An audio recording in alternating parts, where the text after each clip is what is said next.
Yep.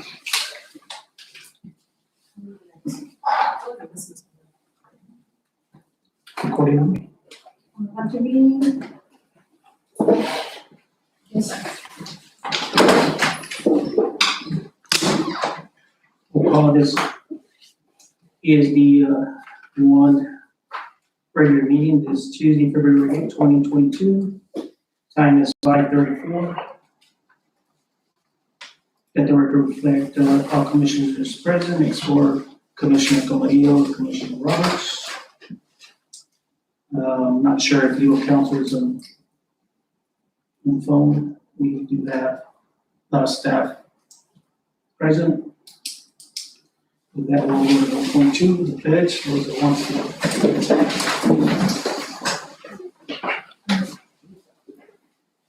Pledge allegiance to the flag of the United States of America and to the republic for which it stands, one nation, under God, indivisible, with liberty and justice for all. Does anybody want to lead us in invocation? Heavenly Father, we come to you tonight to just ask you to watch over us and guide us through this meeting, Lord. Help us to have open minds, open hearts, and open eyes to see what we need to see, to do what we need to do, and to make the right decisions. Thank you for all that you do for us, Father. In Jesus' precious and holy name we pray. Amen. Amen.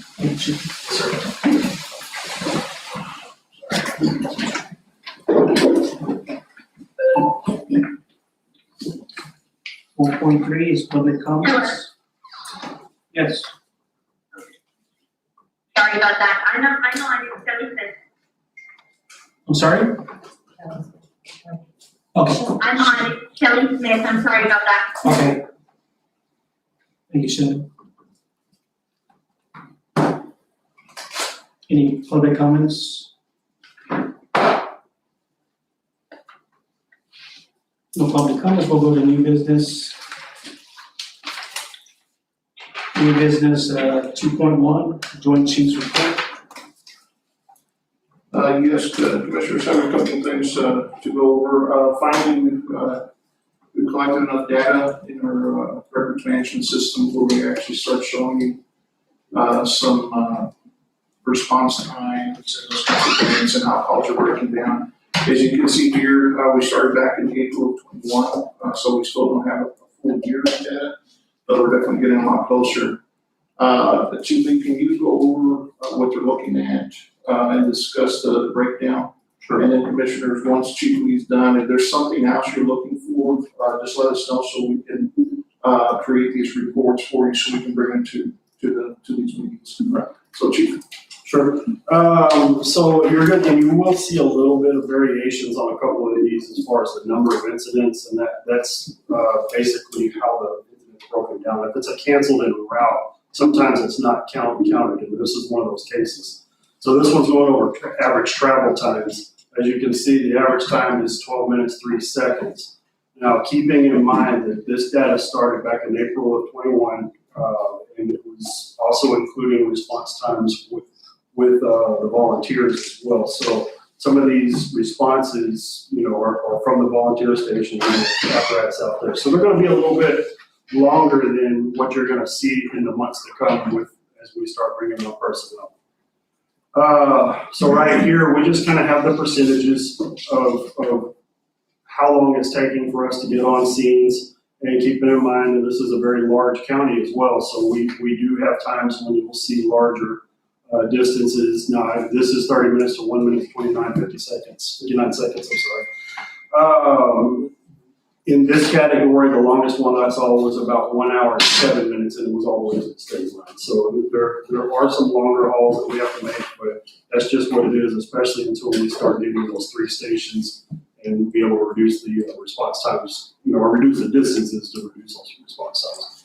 And if I can just chime in, Chief, and that's one of the reasons with the response data we used back in 2020 to help us begin facilitate and identify where we want to strategically place these stations to help us reduce, and I think it's 12-minute average time right now, to help try to reduce this 12 minutes average. So we're hoping that once these stations go online, that's really going to help reduce And the average time it's reflecting for, from the first unit that gets on location, is that where? It's killing? Yes, sir.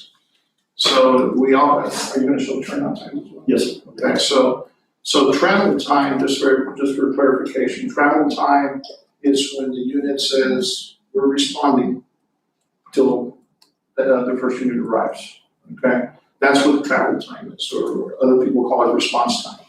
Here in a little bit, Chief's also gonna show you turnout time, which turnout time is from dispatch, in other words, when we receive the dispatch from PD till we leave the station. And so we like to monitor that because we wanna make sure that our people are getting out the door in a good time. If they're taking 5 minutes to get out the door, that's in a second.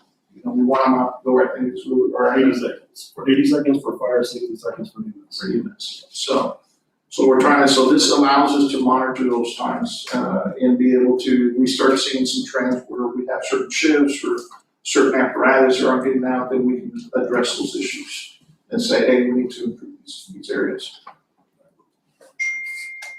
Any questions on this particular one? The next one is going to,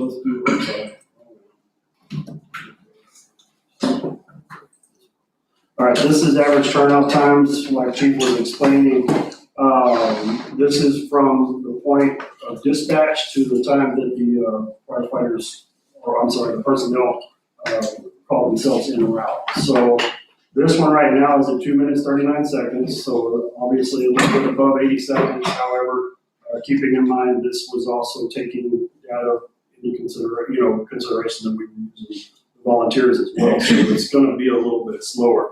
Already, and I didn't print this one out because we were just kind of going over an annual report on this, but starting next month, we're going to start giving you monthly reports as well. And this particular month, January, we did 1 minute 34 seconds. So it's significantly shorter than this, just having the paid personnel on staff and whatnot. So we should start seeing faster times again. Right now they're at about 94 seconds, so we're working to get them down to about 80 seconds on the fire, and EMS as well at 60 seconds. And then down at the bottom of the report, it's just broken down by the units and who's the fastest and how many responses they made and whatnot. So a lot of interesting data there. Like I said, our goal is to try to meet that NFPA standard. It's a standard to shoot for. Which is the 80-second turnout time. Is there a way to collect data to find out where these, like a locality, like if they're responding like to the Balmorhea area or to the Toya area or to the Orla area? Is there any way to decipher that information? Not really at the moment. We are working on building districts, or I'm sorry, not districts, zones would be probably a better term into the system. We're still trying to determine those based on where we placed our stations. So we're still that's kind of a work in progress, and it won't really be overly useful, at least until we have those stations. I mean, we can start tracking times that it takes into those zones and break those down. But again, we're still trying to figure out those actual dividing lines of where they're going to be. But to kind of lead into, talk a little bit about this data will help us to try to determine, what are those zone delineations, right? Because, we're trying to figure out where, who can get to these areas quicker so we can get better response times into those areas and be able to serve the community a lot better as well. So it's nice to have this data because now we can start looking at it. And like I said, this April 22, we'll have 1 year worth of data that we can start looking at. I've been working with Chief Altamont on those particular zones for the EMS side because they still have the AMR on the south and north ends. And those are fairly similar, so we're kind of tracking those right now to see if that's going to work for us. And if it does, then that's what we're going to wind up putting into the system. It'd probably make your times better because your response times are lengthier when you're responding to the north and to the south. And so it actually would probably improve your times. You'd have to carve that out, and maybe that would help with zones because it really probably makes your response times look slower than it is. But I mean, if you have to drive, 20 miles, it is what it is. And there are reports for station turnout times as well. just have one station at the moment, so. Okay, and then the last one is just the incident types with monthly and annual breakdown. This is something else that we can also bring to you each month to show you as we go. This would just begin to get larger throughout the year. But this is the annual breakdown, about 566 calls, and these are the major breakdowns. If you notice, it says 288 EMS calls. Keep in mind, I went through all of these, and in the vast majority of those 288 calls are auto accidents. So that's pretty much what they were doing. Moving forward, our personnel are also going to be responding to assist EMS on more serious calls. So you're going to see that rise, and that's pretty standard in the fire service. We do a lot of first responder EMS type calls. So fires were the second at 107, and then just breaks down from there. The natural disasters were, I believe, water rescues that we had during the summer rainstorms. So that's what those were. Do you know what the 20 response incidents difference is? 20 responses. Is that 2020? No, you had 546 that you responded to. Oh, yes, You have yes. 566. Like I said, 20 person. The 546 is representative of calls without canceled en route. This one takes into consideration canceled en route as well. So that's the reason for the difference in the two. But another thing I want to point out also is, for example, if you look at incident type group, 700 false alarms. Right? So these are areas, if we ever move into the fire prevention area, that fire prevention could go out and figure, hey, why are we having so many false alarms? And either assist that particular organization or vendor or hotel and try to get them, compliant. And then that we can see those drop, so we don't have our guys responding to that many false alarms. So once again, the data comes in really handy because you start seeing patterns and trends and allows us to try to, close those gaps if we can.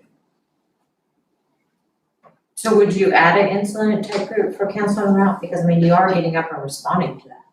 Yes, it is tracked in other reports, but not in this particular one. Or one? It is tracked in this one. I was gonna say it should be. I don't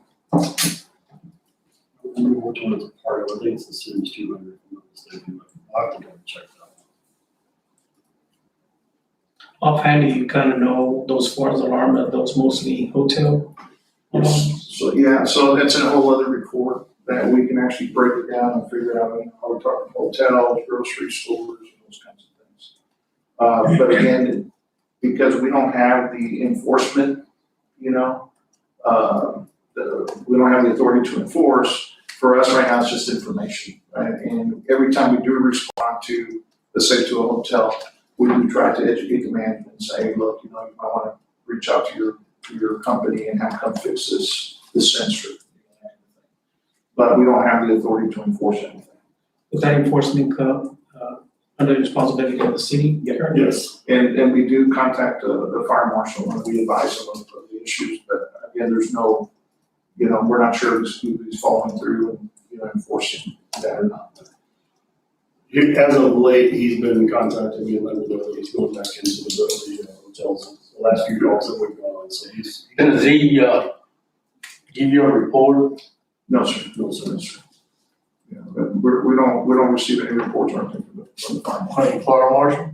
Good. It's not, we could request and see if we can get one. That would be nice, that way you know whether So he's we'll, following up on what you're telling him.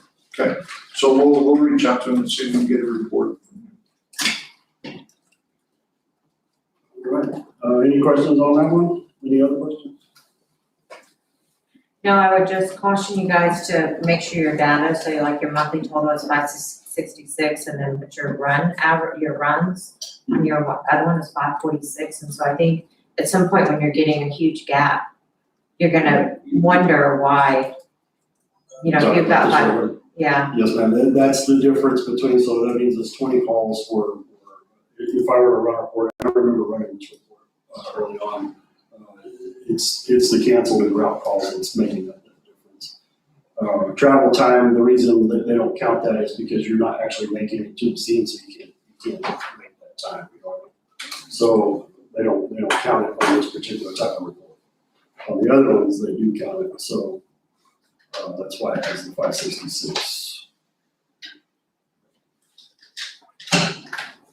Just to make sure it's in one of those. Sure.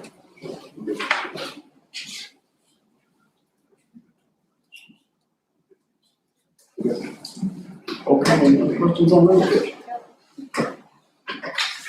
All right, no further questions for Chief Lee in reference to the operations reports. We'll move on to item number B, which is the status of posting district staff roles and job descriptions. So once again, Chief Simmons is also our training officer, but he also handles our recruitment and all the job postings, and works very closely with the business office for the human resources side. So Chief, can you give us a brief of where we're at on the job postings and vacancies? Yes, sir. Good evening, Commissioners. If it may please the board, I'd like to present just a quick synopsis of where we are as far as our recruiting and retention status. As of this evening, February 8, 2022, we have 37 applicants thus far, 13 for fire EMTs, 7 for apparatus operators, 12 EMTs, and 7 paramedics. As far as our vacancies, we have 6 vacant firefighter EMT positions. We have 6 vacant firefighter apparatus operator positions. We have 3 vacant EMT paramedic positions. So I think we have a good pool to choose or to fill those vacancies. Come next Saturday, February 26, 2022, we'll be conducting a written examination as well as a physical agility examination. The written will be at the Civic Center, and the physical agility will be at the volunteer station. See, Yes, sir. any questions for Chief Simmons? All right. The next thing is C, as we've been telling you all, these trucks that we purchased through Pierce, they're finally going to production. As you can see here, anybody can go onto this website. It's going to be simmons-market.com. Once you get there, go to trucks in production, and all you gotta do is type in Reeves, and you can see that we currently have 4 trucks that are in production right now that are being constructed for us. So the first one there to the left, this is one of our schnozzles.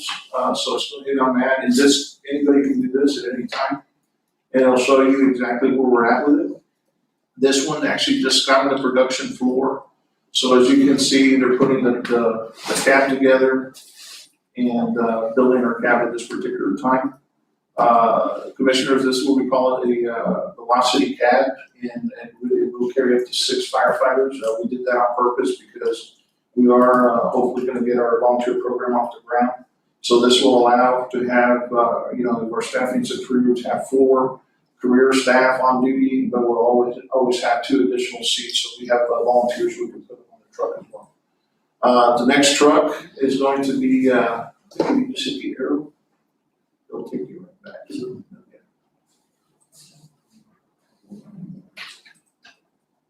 Oh, what's wrong? The next truck, this is one of our, we call our engines or upper tenders. These are a little further along. As you notice, they went to production January 21st. So this is where they're at. This is our pump house housing. This is the pump that they're going to house 1,500 GPM pumps. And keep going. Okay. Get to the cab. And this is our cab. So we got some paint on there, starting to run some of the lighting and those kinds of things. So.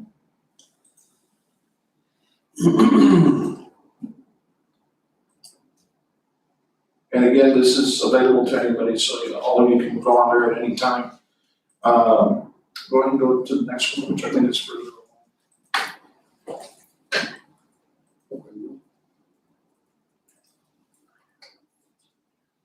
And this is our second engine.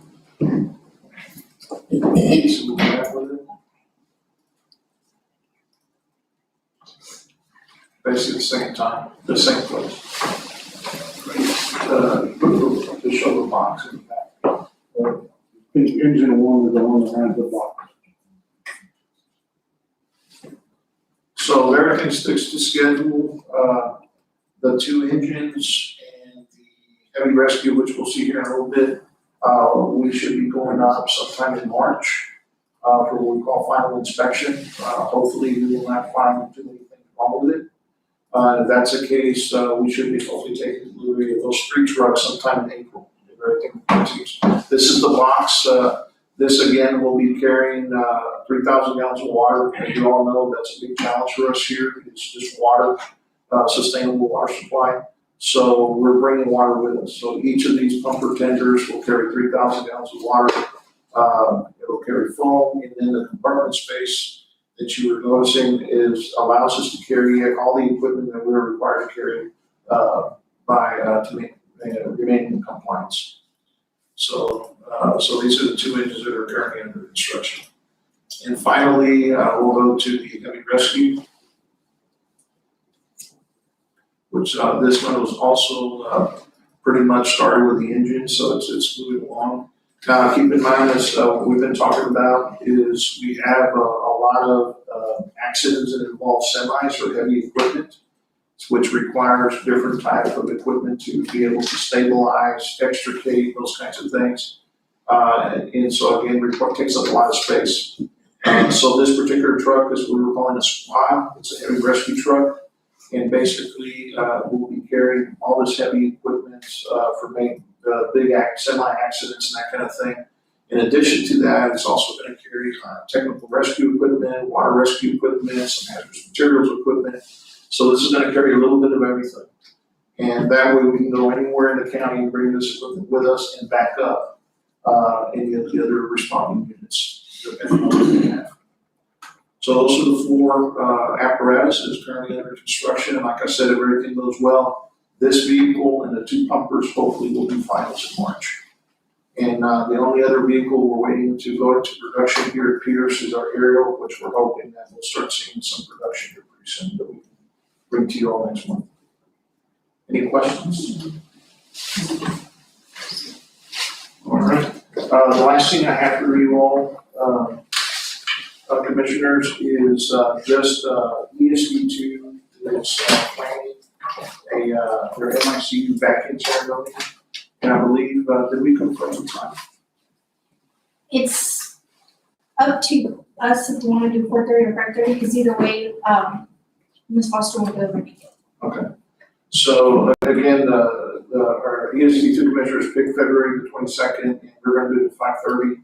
But we found out that if we move it back to 4:30, other stakeholders in the area might be able to attend.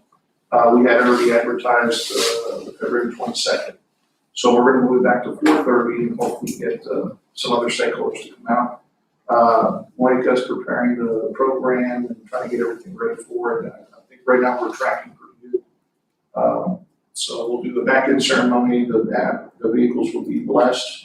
I believe we have Father Longoria coming in to bless the vehicles. And then we did have Ms. Judy Foster as our keynote, and unfortunately she's not going to be able to make it, so we're in the process of filling that position right now. For that area as our keynote speaker. So please mark your calendars, February the 22nd at 4:30. It's going to be right here. We're going to do it right out here, and we'll back in the vehicles. We'll be doing the same thing for you all once we get the fire apparatus. Commissioners, that's all I have for you all at this particular time, unless you all have any questions for me.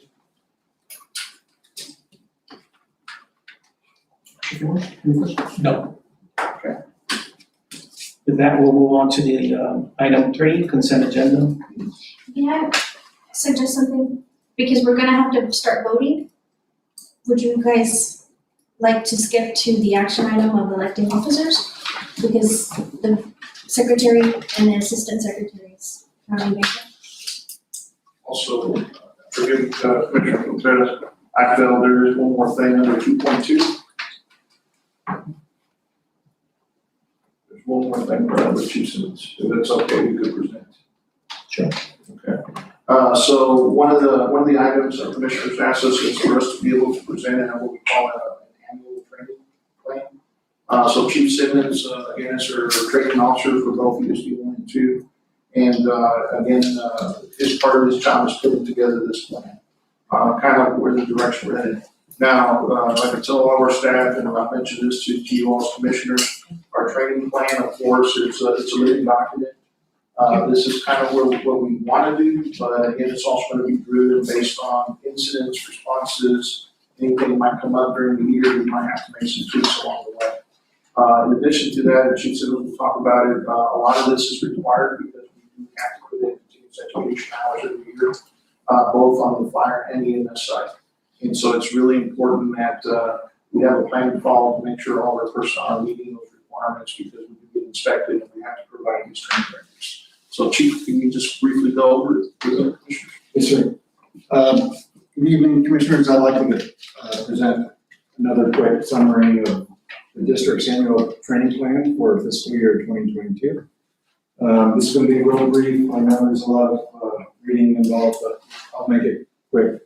The district's annual training plan is comprised of both internal CEs and external didactic and hands-on CE content training areas, respective to both fire and EMS. The district seeks to provide ongoing training and encourage all members to participate in advanced training and formal education on a continual basis. Training is provided within the confines of funding, of course, and the requirements of a given assignment, staffing levels, and legal mandates. Whenever possible, the districts will use courses certified and/or recognized by the Texas Commission of Fire Protection, the U.S. Department of Homeland Security, National Association of Emergency Medical Technicians, Texas Department of State Health Services, and/or other accredited entities. Lastly, the objectives of the training program are as follows. A, to enhance the level of emergency services to the public. B, to increase the technical expertise and overall effectiveness of district members. C, to provide for continued professional development of district members. And D, to reduce risk and enhance safety. On page 5, I believe that is page 5, the color graph, it's broken down in quarters, and those are all the internal CEs. Again, based on quarters, first quarter, January, February, March. And those respective areas are for all the members that hold that particular certification. If we move on to page 9, that is also a monthly schedule that's quarterly. Everything on the left-hand side is going to be EMS. Everything on the right-hand side is going to be fire. Now, are we conducting those trainings on those particular days? No, it's just for that week.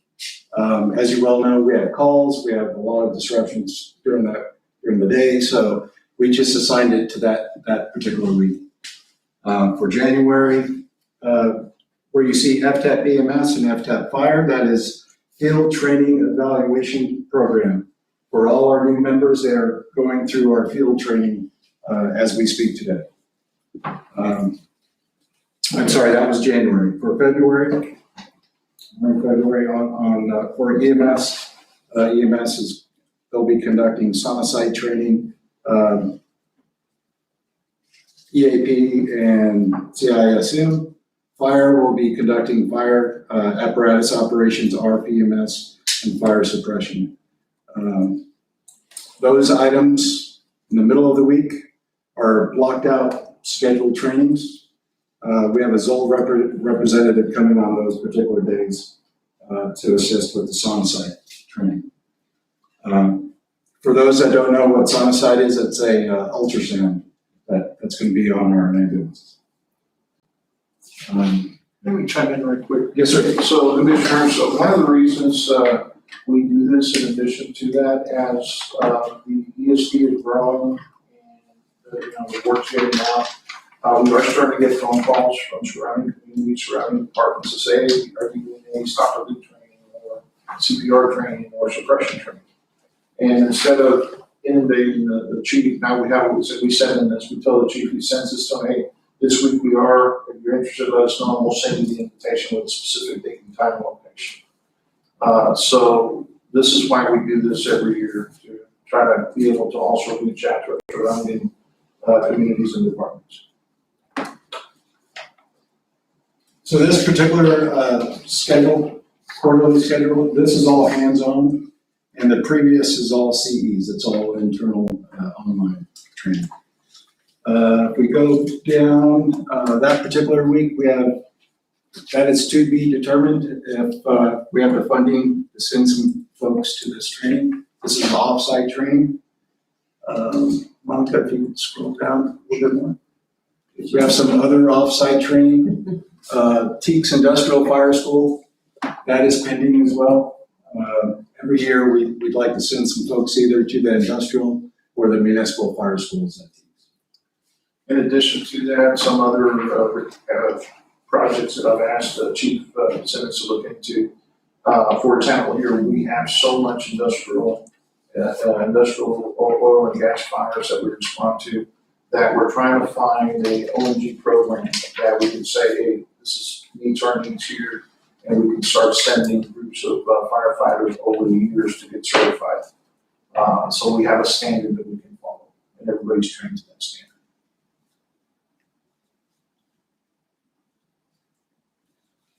Any questions, Commissioner? Thank you, Commissioner. Thank you, Monica. Thank you. You're welcome. Commissioner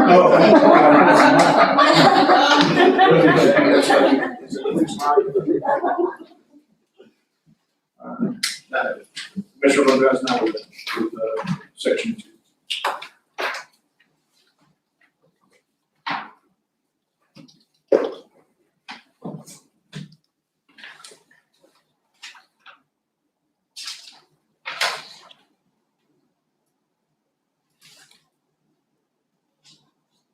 And you said you go to the election officers? Yes, sir.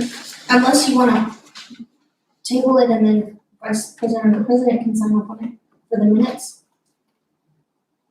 Or anything else that needs signature review. It's up to you guys. I would just go to the election. Item 4.1.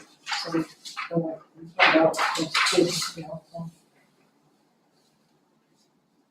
So just thinking to get Commissioner Company on board, and then I don't know if the next commissioner vacant position, if it's pretty soon that we can have everybody attend that meeting and have elections at. I think you have to have elections. I think you do too. Because as of now, they're ready to, I didn't already. Whereas he's just filling in, but I don't know. Yeah, I mean, every year we got, I just don't know if it's just the chapter that one specifically for by time frame. Yeah, I think we have to have it by. Hey, Regina, are you on the line? I am. Can you answer a question for Chief regarding if we need to do the elections now, or can we put them off, or what? Since we only have Freddie and Yvette are the only two right now that have been elected in, for the new office, well, for the previous office. Can we go ahead and vote? Do they need to vote tonight? So what I recommend is that you, at the very least, elect a secretary, even if it's just for this one meeting. You can reconstitute your slate of officers as may be necessary, since you do still have a vacancy on the board. You all can then, do it again at the next meeting if the new commissioner is available. So at the very least, I suggest taking nominations for secretary. Is there a specific time frame that they needs to be accomplished as far as election of officers? So because you have items on the agenda that require signature by the secretary and the president, that is why you do that. Typically, you guys would, just, assuming your appointments were going normally and assuming you didn't have vacancies, you would typically just do this once a year, and it would typically be at the January board meeting. However, you would also include this on the agenda where you fill the vacancy, on the board. So let's say you had someone drop off the board in April, well, at your next meeting in May, you would have election of officers after the new person took, their oath of office. So it can happen at any time, but you should do it once a year. Thank you. Well, with that, I would nominate Commissioner Flores. I said that.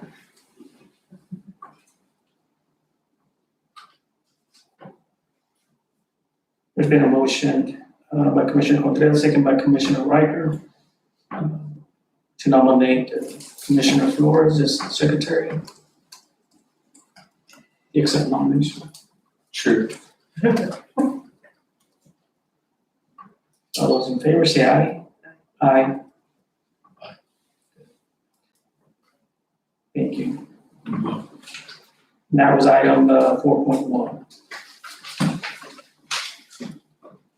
Now you can.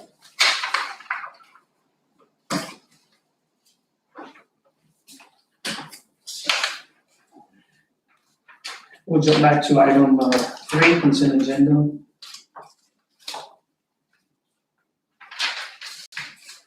Three point one is the January 11th, 2022 regular meeting minutes. Make a motion to approve.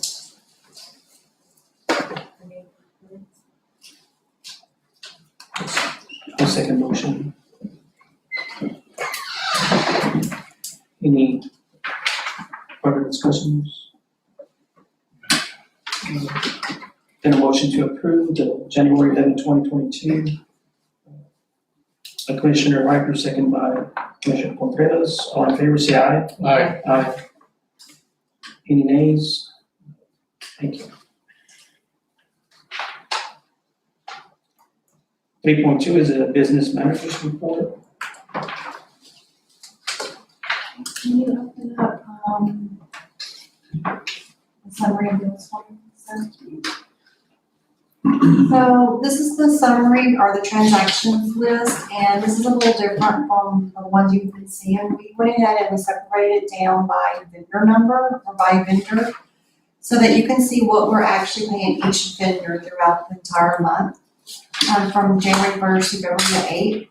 And if you'll go to, I think it's page 6,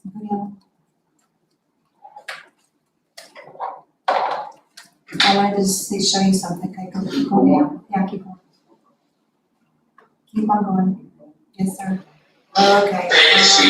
ESD 303. Keep going. Yes, sir. Okay, right there. So right there it says Reeves County Tax Assessor, and it says the deposits. So if you look, it'll also let you know who the money came from, what the deposit was for, and what our total transaction was for that actual vendor.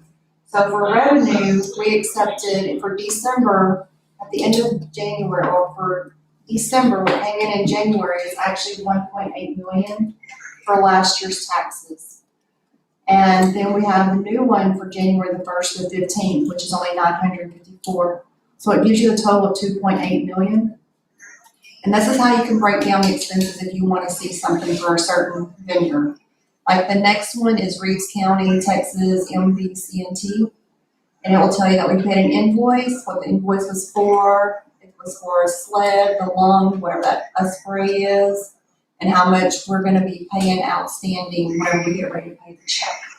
So you'll be able to see a breakdown a little bit easier on the so it's all condensed in one area for you, so looking at the entire day by day. But if you like the other one the way it was, we can go back to the other one. I just thought this would be a little easier for you guys to see stuff.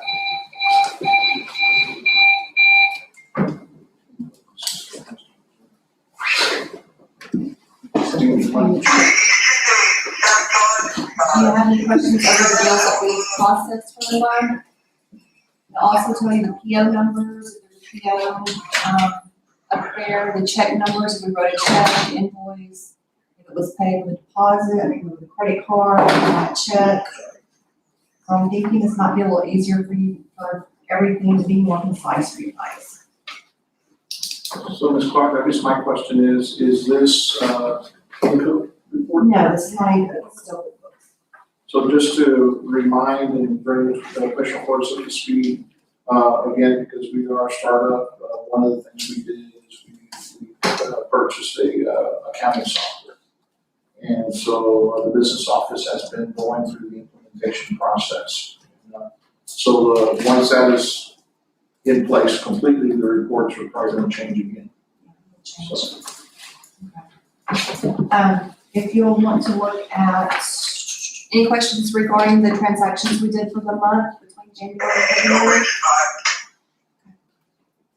Mr. Lee, or Chief Lee, can we go to the tax poll reconciliation, which is number 2 for the next one? Yes, sir. And so, this is our balance. We're still not creating much interest. At safety, I believe there's a class that I'm gonna look into to take for the Public Information Act, so we can maybe move some money someplace else. But right now, we only earned interest of $63.79 on the investment pool. Okay? That's basically the beginning of the formula of the ESD. Yeah, It was 63. so we've earned a total of $457 in interest since we've opened up the account. Okay? So, okay, Have you not looked into any kind of, I have looked, I have to take the class, I'm hoping that what we run at safety will actually count for that class, is what I'm looking for. but as far as looking where maybe to invest, what? I have to look through what we can qualify for on, public safety, through the act, they have a list out. I don't have a list with me, but there is a list of several different organizations you can go through. But they have to be approved through the governmental ESD, the terminology is for it, to make sure we follow the policy. Okay. Number 3 is going to be our bank account reconciliation. And this just tells you that we have 25 million in the account. And these are the checks that cleared, and then how much we still have outstanding, along with a copy of the bank statement. Oh, is the bank statement attached on there too, or is it just on that? No, it's Just just the the reconciliation. So that's just the reconciliation, but if you want a copy of the actual bank statement, I can provide that for you guys. And we've earned a little bit of money, but, this one earns more money than the investment pool does. Any questions on the cash flows for the bank account? On the bank account, is the max we can have in there is 30? Max we have is 30, yes, sir. And we have that certification attached on one of our cash flow receipts, I believe. The back of the cash flow statement is actually the letter, the bond letter, saying that we have 30 million. So I guess my question, Ms. Clark, is once we start getting closer to that 30 million, can we adjust the letter to ensure more? They can Or do either, we need to look for a different financial institution? adjust it, we can put it into another checking account, or we can also put it into tax poll or into another investment fund after we go to the class. Any other questions? Okay, everything else just ties back to the statements we've already looked at, but if you want to look at them, we can for the revenue and for the profit loss, or revenues over expenditures and profit and loss. If you don't have any other questions, or we can just go ahead and go forward with my next set.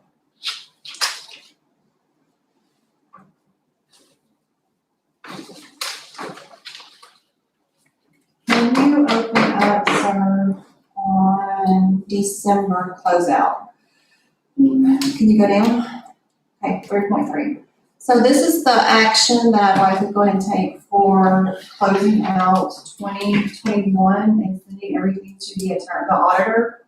As you know that I'm trying to get a firm to come and work with us or help me go through the accounts to make sure that everything is set up correctly and that I'm following the GASB rules, because we're gonna be doing GASB 68, GASB 47, GASB 86, a bunch of the government accounting processes.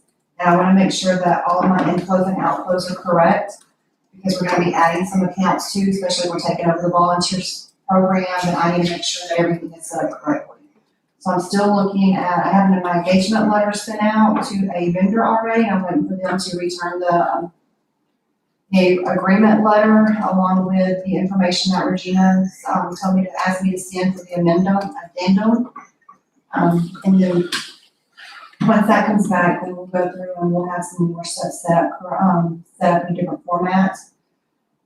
But until that happens, I need to go ahead and get all of our paperwork for 2021 sent to the auditor, because he has a deadline too for us to make our state and local deadlines.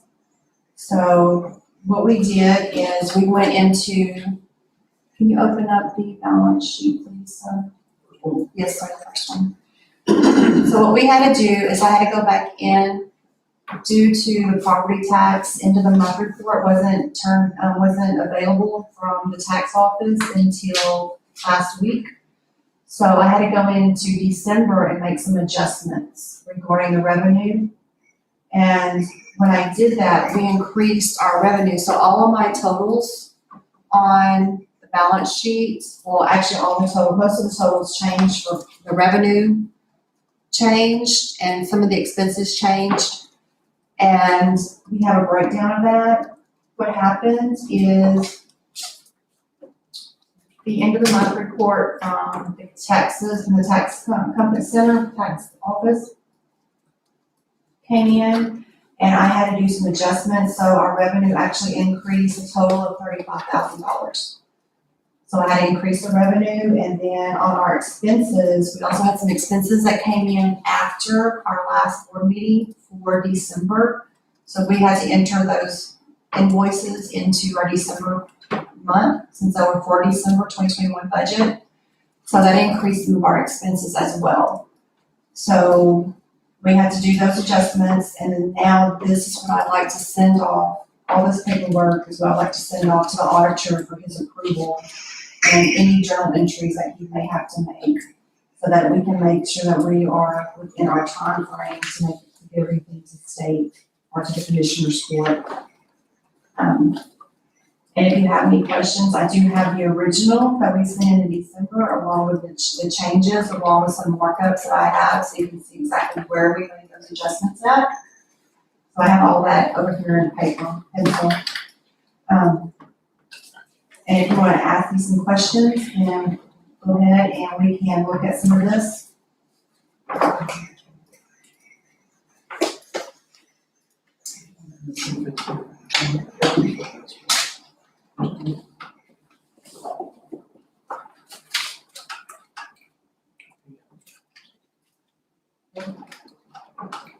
And under what document is this? This is the balance sheet. Can you pull the balance sheet? Is that the balance sheet? That's the balance sheet for December. Go down.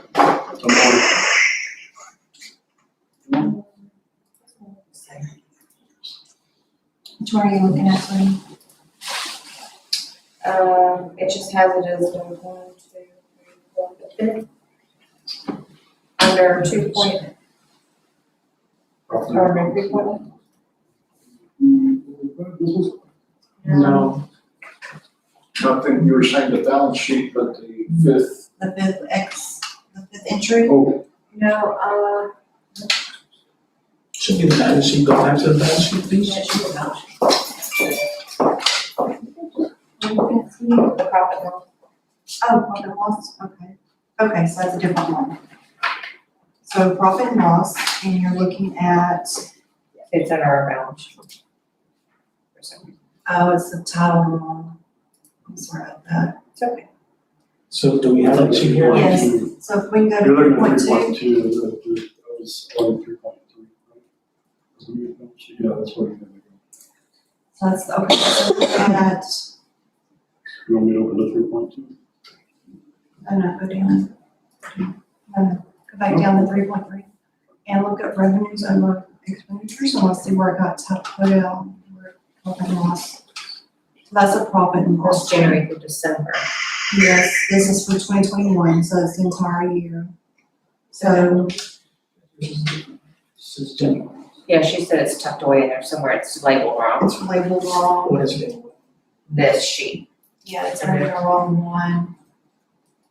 So that This was, is the one you're looking at. oh, wait, you're underneath 3.2, so you go down to 3.3. No, I'm gonna look at the sheet. Oh, you want with that one? Okay, so underneath 3.2, I'm sorry. Okay, so you're done. Yeah. Okay, So, Right there.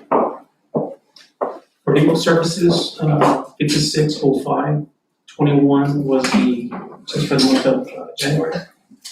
Is that what it reflects?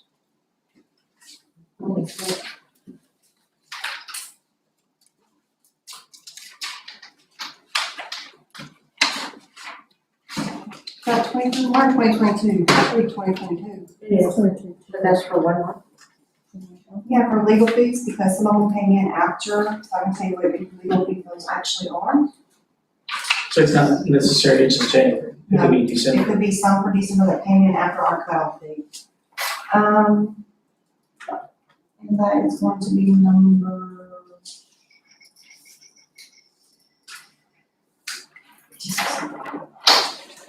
So let me look here and see what 5605 is.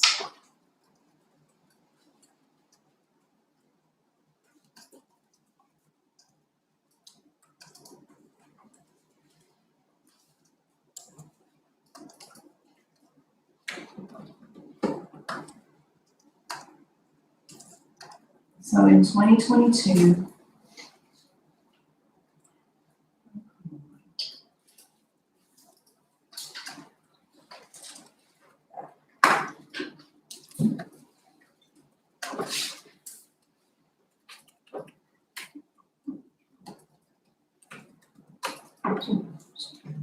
So it is a profit and loss. 2022. So we have billing that came in for December for the attorneys, but it actually came in after our deadline. So that's why it's showing up in January stuff. So, can you break it down as to who we paid? It's all gonna be for Radcliffe. And what was the deadline date? Our deadline was actually, January the 11th, January 10th, 11th, somewhere in there. And this just missed it. So I can, since I haven't sent it off to the attorneys yet, to the auditor, I can go in and do an adjustment. And put that on 2021.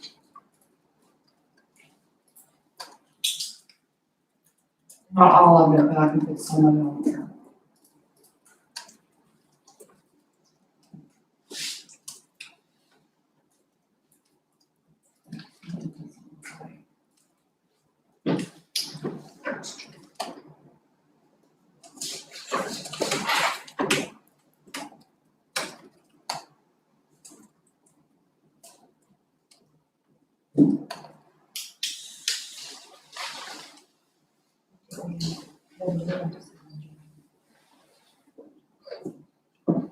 Not much. Not much.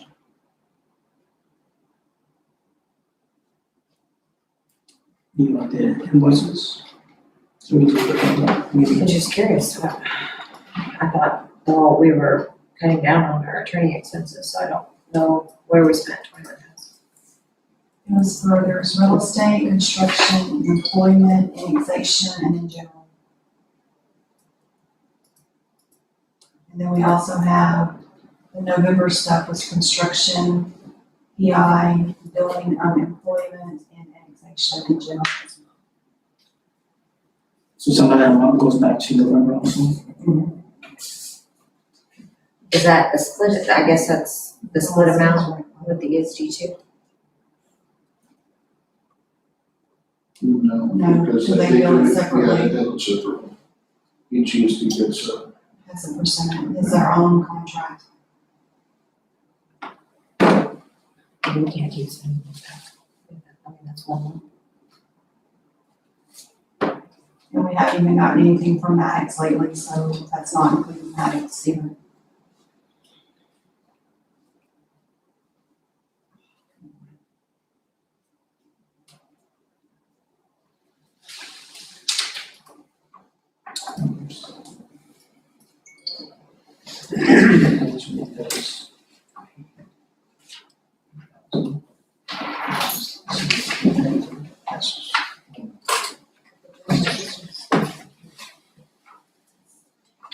Yeah, that's all of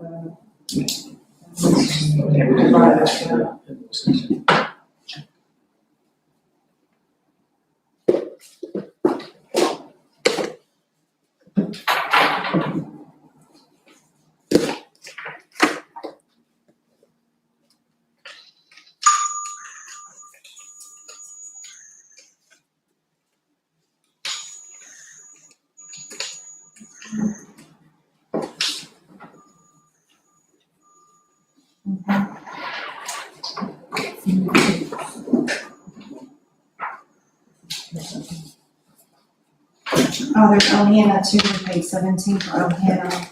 And then this is wrapped up for $47. Yeah, the rat clip is just 47, so that's just making it for 21.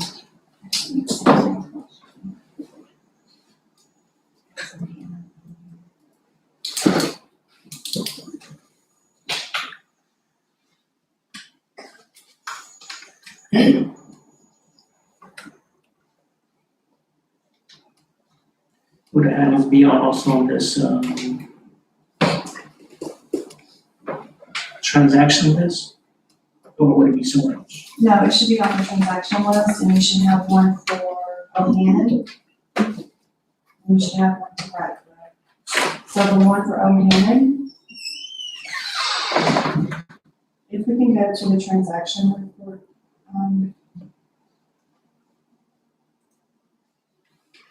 2.2, that is going to be 3.2, and it's going to be the number one, our summary of bills. And if we go down to page 5.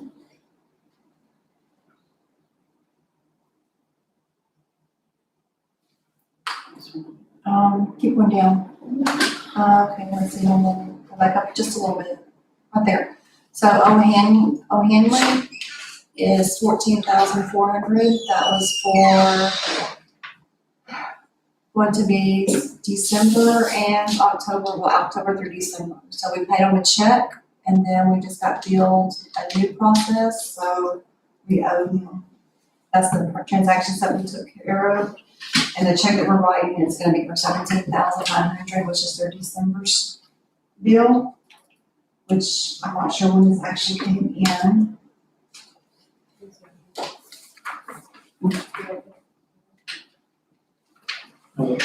The Huntington is here. That's it. Mhm. And then if we go down to the R's for Ratcliffe, please, sir. For example, these, invoices being submitted, are they, coming in May, for example, in October? No, that was just showing that it was processed, that we actually, what we did in October was we paid a check. We already paid a check for 32 for October's information. So that was the check that we actually processed back on the January the 11th, which was our last board meeting, And then this one is the new bill for the 17/9, is the new bill for December. So how does those figures play part with the balance sheets and others? It will put it into the right format for the transactions that are taking place, so it would take off your expenses, and it'll take off the bills, so it's included with the checks. So what happens is on the 30, But if this was paid in November, it wasn't paid in November, it was for November, but we paid it in January the 11th. So we paid the invoice January the 11th. So the check date is the date that we paid it, which was January the 11th after the last board meeting. One of my questions is, are they submitting invoices late that you're not paying in time on a monthly basis? For example, why weren't they using? We pay them whenever we get them, so it's based upon whenever you have your board meeting. So if it comes in after the board meeting, we have to wait until the next board meeting. So some stuff will be late, considered late, because we're not paying them as soon as they come in the door. So we have to wait for their approval before we can pay.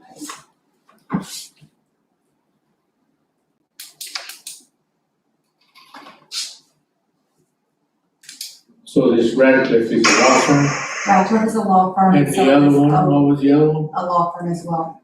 Why do we have two? One handles one thing, from what I understand, and the other one handles something different. And that would, Freddie can probably explain that better to you than I can, because I don't really know. Makes sense, we just, well, we're gonna have to.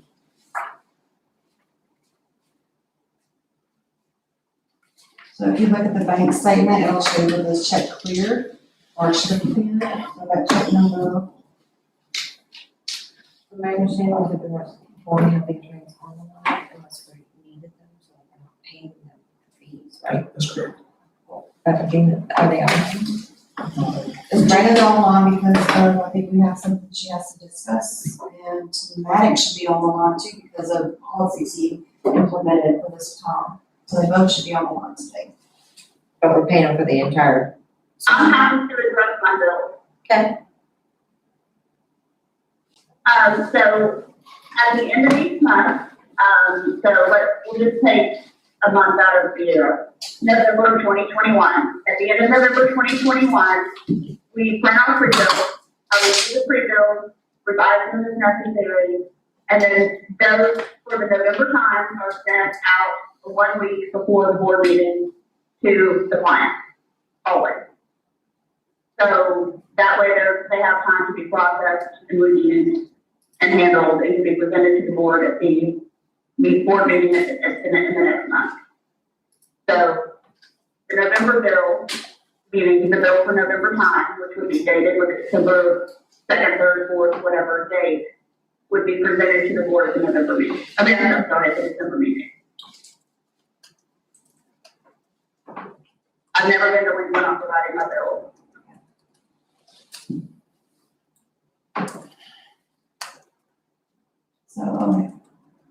So if you want to look at what O'Hanley charged us for, and this is what Radcliffe charged us for. So this is the 17,000 for O'Hanley and or Nick, and this one is the 4,000 for Radcliffe.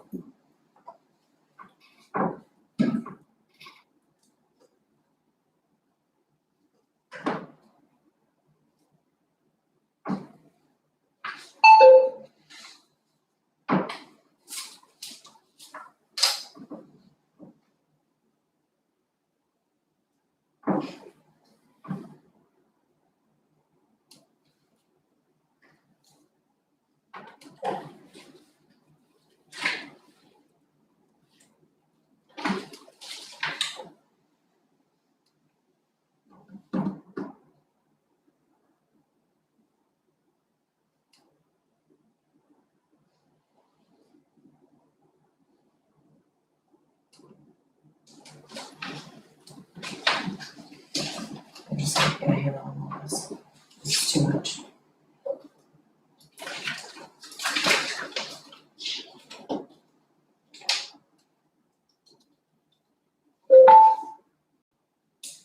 Can you guys hear me now? Yes. Hello? Yes, Okay, it's Shelley Smith, and I was trying to respond to you guys earlier, but for some reason, I guess I might have been muted on your end. I'm here for Nick today. I'm running on the policy item. But as for the billing issues, if there is an adjustment we need to make, timing wise, let us know. I mean, we can work with you. We can design and set up whatever we need to do, to make the billing process and timing work out for you guys.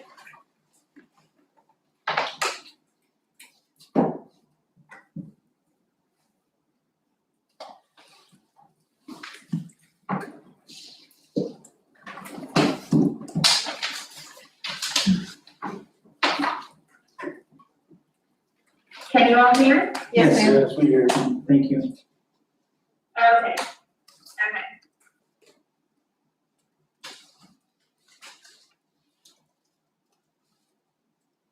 And if there's any specific questions on billing entries, Nick and I are happy to address those right away, whatever you need.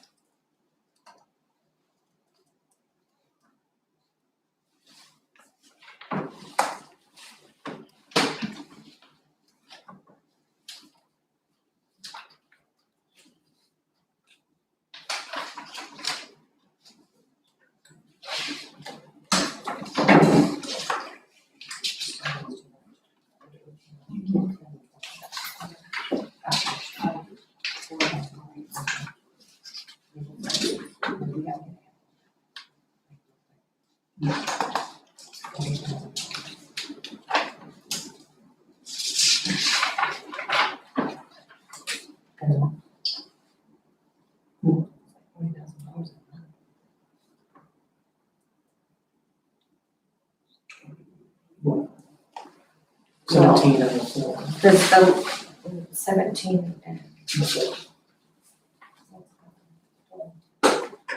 4. That's for January.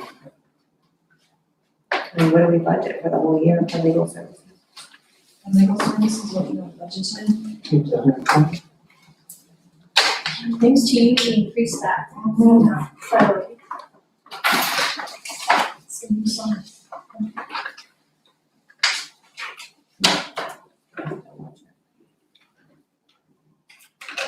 Right now, it's 125.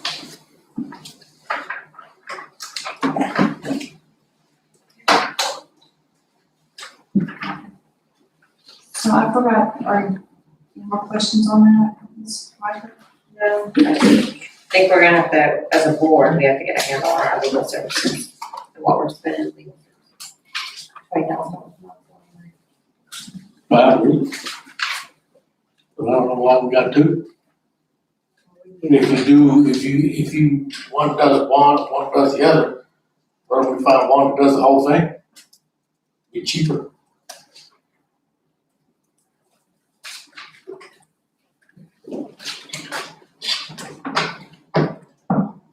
I don't know if it'll be cheaper. They're still doing the work. They're still doing. Well, yeah, they're still doing the work, still. So it's not a matter of, I think it has to do with the issues that they're working on, the projects, or what the research they're doing, or what the administration is asking to look into. That's why they're charging their help. So it's not so much, it'll be cheaper because they're still working, whatever the issue is. So they're still going to be charged.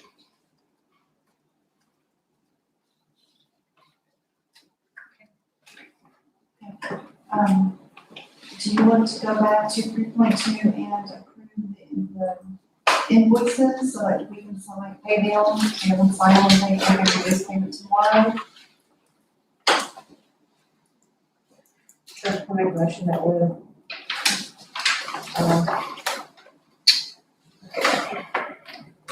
Business management report. Yeah, approve the business manager's report and payment of bills.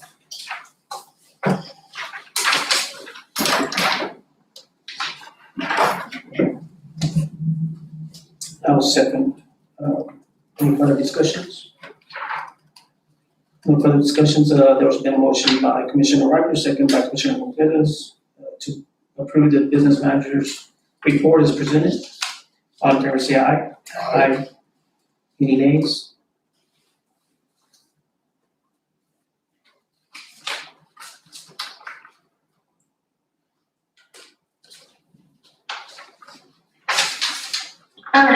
I'm sorry to jump in again. This is Shelly, again at ODC. I just wanted to jump on and let you all know that we're happy to also, start a conversation about like a flat fee situation as well. So that's also a potential possibility. Thank you.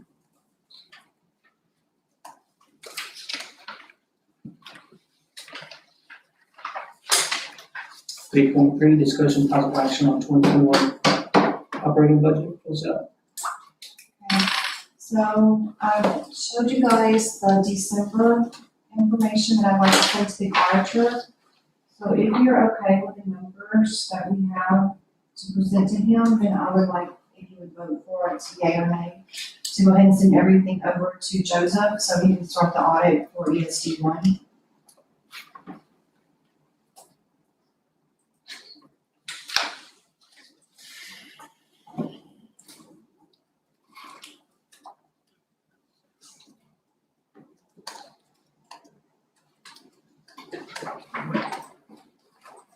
Do you have any questions on the information that I had for 2022, 2021 budget?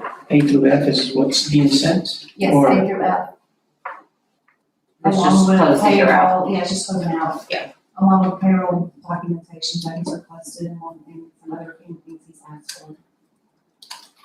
Just, I would like to clarify, to start, when you say operating, 2021 operating, there's also 2021 capital, and then something else you'll have to bring back as well. For the board. It's actually included in some of the operating stuff, but I will bring it back for final approval. I'm just gonna send him what I have to send him now, so we can get our audit going. So, Commissioner, I just want you to know that this is the 2021 operating budget, so, the 2021 capital, that would be the next piece that this part will be.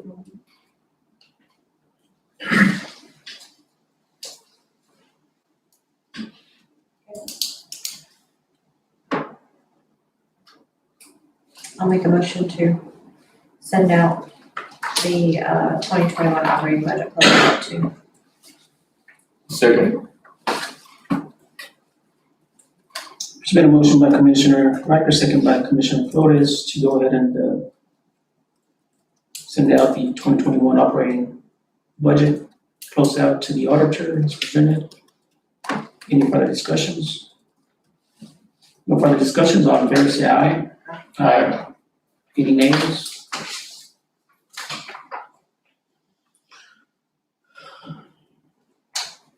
Three point four, adopt resolution concerning the exemptions from taxation for 2022 tax year. So Commissioners, this is an annual, item that comes up every year, which has to do, I believe this one, I can't remember which ESD was, that made an adjustment.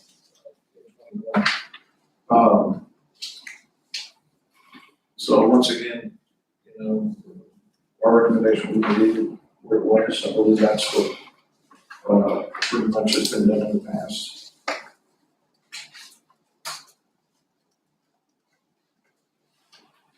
So this is the same language as 2020. Yes, sir, it's, exactly the same. And I can't remember if it was ESD 1 or 2, I think it was you all. I think we made it. We made a change, because, I think, It was. it was, okay. So, but it's, that change you made is reflected here.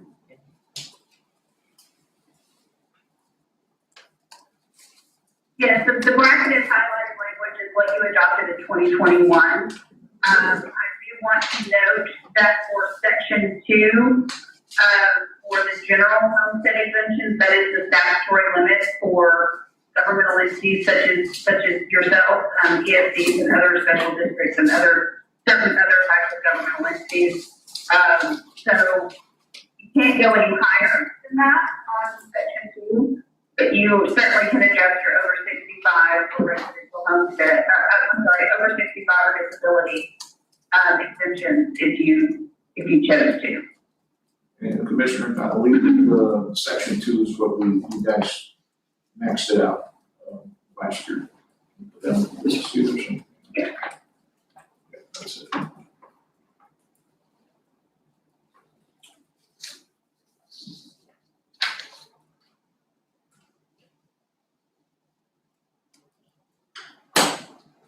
I'll make a motion that we adopt a resolution concerning exemptions from taxation for 2022 tax year as presented.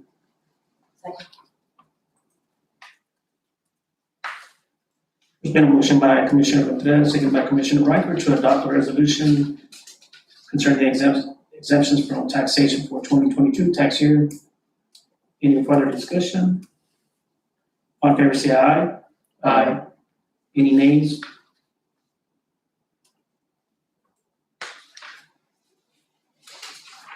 Eight point five, annual review of district reimbursement and expense policy.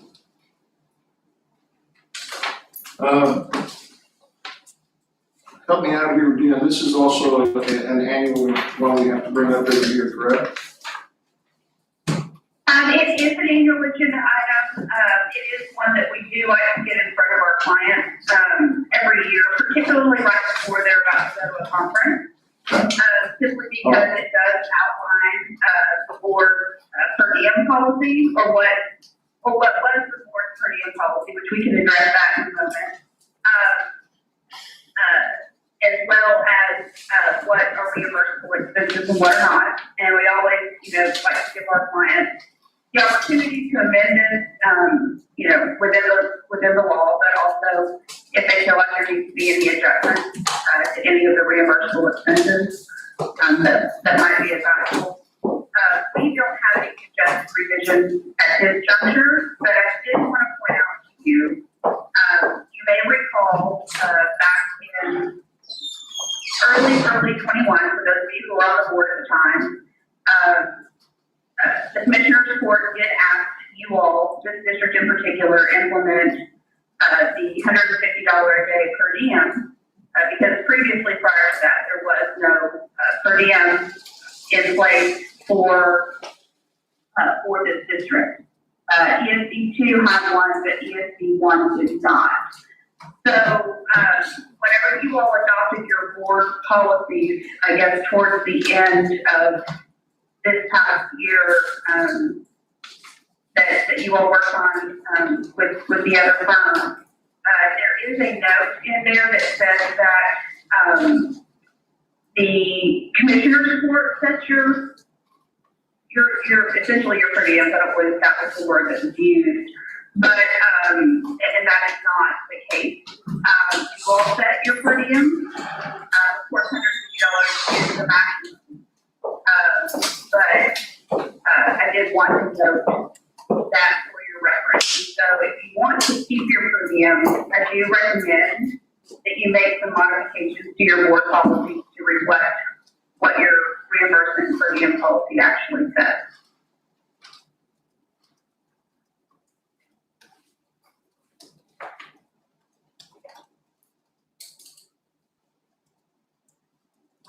Thank you.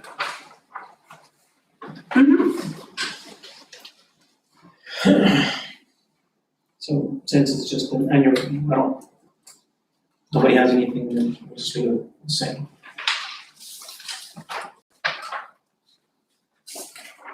Leave it, okay? No, That's not read the level. it's just the review, and since there's no modifications or anything done, so it's still the same, so it stays in place. Item 4 is action items.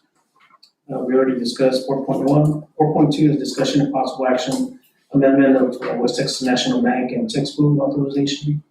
So since we only voted on the secretary, what happens is we're going to need some new authorizations for, a bank account for the new treasurer, the new president, and whoever's gonna be signing on the checks. So we'll need to be able to get some information from you guys. So I guess right now we need to table this until we actually elect on do the new elections. But we really do need to get this taken care of as soon as possible so that we can make sure that everything is up to date for, our check signing abilities. And we do need to remove, the old people as well. And so if you want to, we can go ahead and vote, if you would like to go ahead and vote to remove those other people. And then, or just like do it all at one time. We do need to remove them, yeah. Yeah, if we can just go ahead and get those removed, if you'll be okay with that, so that we can get the people who are not active removed from the accounts, from the bank account and from the investment accounts.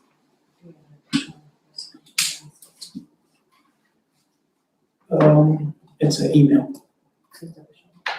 Yeah, I don't know if it's actually official until. Just asking if it's official by Stacy that she's resigned before we remove her. She has from what we understood she was on. She turned in her 2 weeks. Which I believe that the Commissioner McPhail, she did. And So- she also forwarded it to the county judge. So I'll make a motion to table the amendment of West Texas National Bank taxable organizations until the elections are done, but we'll make a motion to remove both Stacey Roberts and Matt Elliott from the accounts. Thank you. I'll second motion.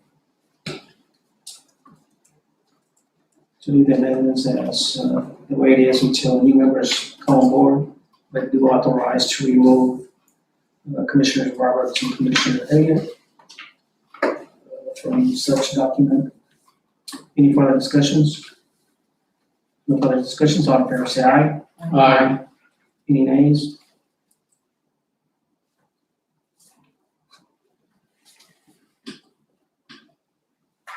Four point three, discussion and possible action on advanced EMT course. So Commissioners, as you all know, Captain Small has been worked diligently to bring the basic EMT course to us and successfully had all the tests passed. She's also been moving forward with the advanced EMT course.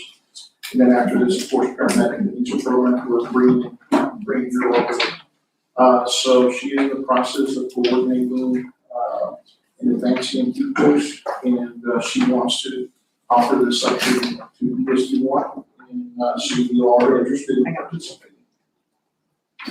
Okay. Good evening. So I know again, right, with all the papers. So advanced EMT is the next step up. So if you're familiar with EMT, that's our basic level, right, of provider. So at current, our VSHS license allows us to operate basic only trucks. The problem with this is that basics cannot give any medications. We can do epinephrine, that's it, for allergic reaction. Advanced is the next level up, which allows us to do a lot more. We can do advanced airways. Most frontline medications, it still leaves out narcotics. And then after that level, after advanced, you have paramedic. So paramedic is the highest level, which allows basically all of our protocols, right? So in order to facilitate getting more employees and also the advancement of some of our basic employees, we are advocating for the advanced EMT program. So advanced EMT, like I said, is going to upgrade our current staff, allow them to do more things, be able to better utilize them as an ALS truck, and then also it's just a better career retention thing as well.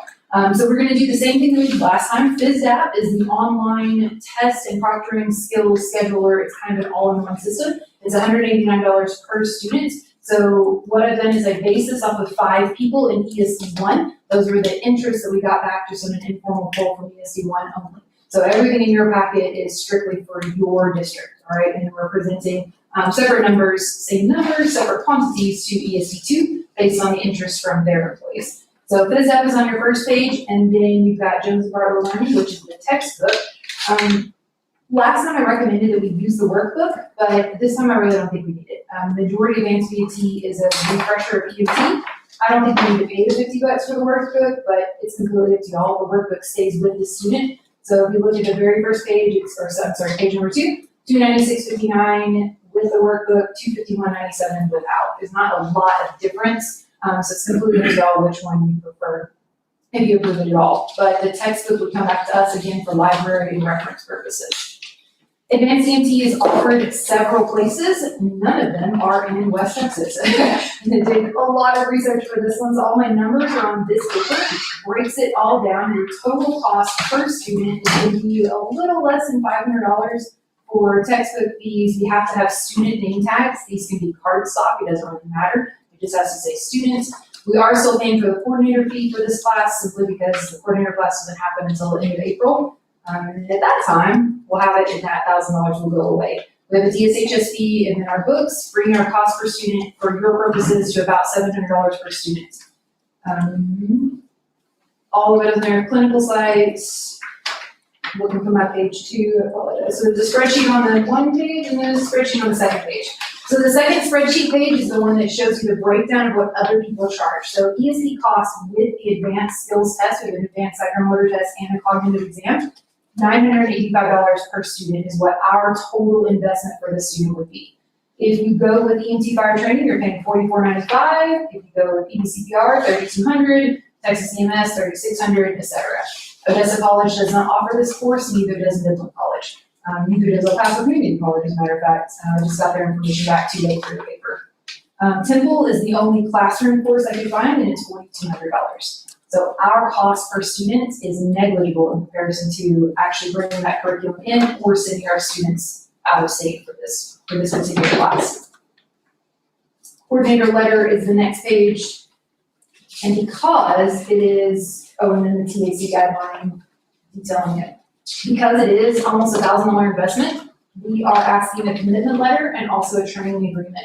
The training agreement is similar to the one the cadets signed when we did their EMT and fire when they first went through cadet training. The commitment is one I wrote. This is a letter, basically this is 260 clock hours that we're going to be doing on shift, clinicals, unpaid time, et cetera, but study time on shift, tutoring on shift, things like that. And I want to know that they're committed to this. I want their buy-in. Basically, we're going to limit overtime, we're going to limit off-duty employments to make sure they're getting enough sleep, that they're taking care of themselves. Because it's a lot of information to learn, and we don't want advanced level providers that are just barely skating through this program. DSHS says we need minimal competency, I prefer excellence, to be honest. So the commitment letter literally dictates exactly that. We're gonna pay for it, we're gonna tutor you, we're gonna make sure you get everything the course requires. In return, you're gonna do all the work, and you're gonna put in the effort, and you're gonna limit, your activities that are gonna interfere with this, with either work or school. So that's the breakdown of everything. If you have questions about anything in particular, the quantities are 5 simply because that's the interest. Okay, that does not mean we're locked into this. We can change the quantities anytime. The numbers that will change would be Jones and Bartlett. We get a 25% discount on all of our products for them as educators. So if we changed from 5 workbooks, the cost per workbook is going to remain about the same. It's just that your total amount will go down. And this would be for firefighters. Maybe for anyone, yes. So if you have to be an EMT basic, so for your purposes, yes, we've got, I think, 7 EMT basics that are firefighters now. Of those 7, I've had returns from 5 of them saying absolutely they would be interested in this program. So out of those that we have currently employed, none of them have this kind of advanced training? We have 2 employees that are currently advanced EMTs. It's Tyler Jackson on the ESD2 side and Chief Simmons. But nobody on the No, person does. the ESD one is what you asked. Yeah, there's nobody in ESD1 I just Chief Simmons is both then. So, Yeah, but there's no ESD1 personnel that are advanced EMTs. We do have paramedics. We have 3 captains that are paramedics and then 1 lieutenant. But what this would help enhance is our first responder program. Because then, once we get some more advanced EMTs, then we can add those tools and medications onto the fire trucks as well. So if our ambulances are out, let's say they're preoccupied, we can still respond as a first responder in a fire truck and at least begin treatment. So we can't transport, but we can begin that treatment. So, and again, it's just that's the reason we push for the first responder program on the fire side, to be able to supplement EMS when they're out. It also goes for our retention program and advancement. This is something in addition that the firefighters would be able to do. There's an advancement of their EMT, which also advances their firefighter, which advances their patient care, every bit of it. I'm curious as to maybe Lubbock, Odessa, Midland, and El Paso. Do they have something similar that go through this? But programs, Odessa College doesn't offer it, Midland College doesn't offer it. So if you go through it, you have to do it as an online school. But we don't have any information as these other agencies are already doing it, or that we know. Oh, they're hiring advanced? He wants to know whether maybe the Is it pretty? Lubbock Fire Department's got that. Oh, They do it. yeah, there's 3 levels of I can answer providers. that. So most fire departments with EMS services, they go with some sort of advanced level. A lot of times you see it, they'll have ALS on the fire truck. That tells them that they have that advanced level medic and equipment and medication on the truck. So this is not something new that we're starting. It's a best practice, is what it is. So, And all this will be in-house, right? yes. Yes, we're gonna do the different formats than what we did with EMT with the cadets, because we have the cadet takes 5 minutes to be ready. Right. Instead, this one's gonna be shipped, which is why the commitment letter is there. Yeah. We answer calls, we do a lot of stuff, so if you don't get your hour of tutoring done on your shift, you need to stay over. Clinicals are always unpaid time. We have a few people from El Paso, things like that. So what I'm proposing is you end your shift at 10 a.m., start your clinical at 10 a.m., shift change your name badge over to your student name badge, and then they ride until about 4 o'clock. That still gives them time to get home to El Paso, and they still have 3 days off. Because we don't want that. It's that work-life balance. I really want to maintain that, and it's hard when you're in a full-time school program. So the other thing Captain Saval mentioned, I'm not sure we're gonna get Commissioner Forster's first meeting, is she is working towards getting her coordinator. So that, I think it's $1,000. Yes. So right now, because she's officially not a coordinator, we're having to pay someone $1,000 basically to sign the form. Okay? Okay. She is already scheduled to attend the training to get that coordinator certification under her. Once she has that $1,000 away, then she's gonna be able to sign on. But we want to continue to keep this momentum moving forward and be able to continue to, certify our people as she continues to get. And I think you also have to do a program too, right? Before you get your coordinator. So I don't have to, so my coordinator is based on other programs that I've taught and also on my paramedic level. So we will automatically, the ESD will automatically be an advanced program when I get my coordinator. So we won't have to go through the basic program first. So our self-study, that's why it's taking me so long to write it for the ESD, is because it's based on writing it for an advanced program, because we want to just jump into that immediately. So the next class we hold won't be an EMT basic, it'll be an EMT advanced. So Captain Saval, I know we've had this conversation, but once you get your coordinator, would this also be another opportunity that maybe in the future we could open up to the community, not necessarily just ESD personnel, but let's say we have someone local who says, hey, I want to be a paramedic, and we can open that program to the community as well. Right now, we're doing it to enhance our people, but this is something we can do in the future for the community. The problem with that is the advanced programs, there are literally 7 advanced coordinators in the state of Texas that are willing to travel. There's only 11 national registry coordinators, and they're all East Texas, East and North. So with my coordinator and with us being an advanced program, we'll be able to go other places, and I'll be able to coordinate other people's programs in our area. So if Crane needs an advanced program, we can coordinate for them, and we can share things. And rural West Texas, I've lived in Midland and Odessa all my life, so there's no one here. We travel to Dallas for everything we need, and that's just not right. So I'm trying to do as much as we possibly can to keep it in-house for our people. High school EMT, 23, 24, it's still kind of in the research phase, but that will also benefit that with the coordinator. It'll bring our costs down, and it'll allow us to keep everything local. And the other piece of that too is once we get to that point, we want to open up to the community. Again, it can become some revenue generation for the ESD as well. And again, we would like to keep the cost down to attract people to come to the course, and we can cross that bridge when we get to it. We're already doing that with, Dr. Riker has been in a couple of my classes, but we're already doing it on a fee schedule for our card classes. So BLS, ACLS, PALS, things like that. We already offer those to our healthcare providers in the community and then also community businesses. The price is still very much lower than what they could get with a private company, but it allows the ESD to generate that profit based on something that someone else needs, we can provide, but we're still not astronomically charging prices. Questions? So what is the total cost that it's gonna cost for the 5, the coordinator?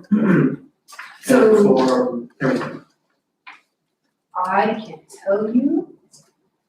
So if you look the first page of the spreadsheet on the right, it's gonna tell you the testing fees. So because this is an advanced course, we have to get a testing fee. So we have to have an exam coordinator come down and do this part. I'm working on that application for myself as well. The psychomotor test fee is $300. The lodging for the examiner, I guesstimated at about $200. We can do that less if we need to. Then there's also a cognitive test fee, the application fee, and the fingerprint fee. So you have a total per class and you have a total per person.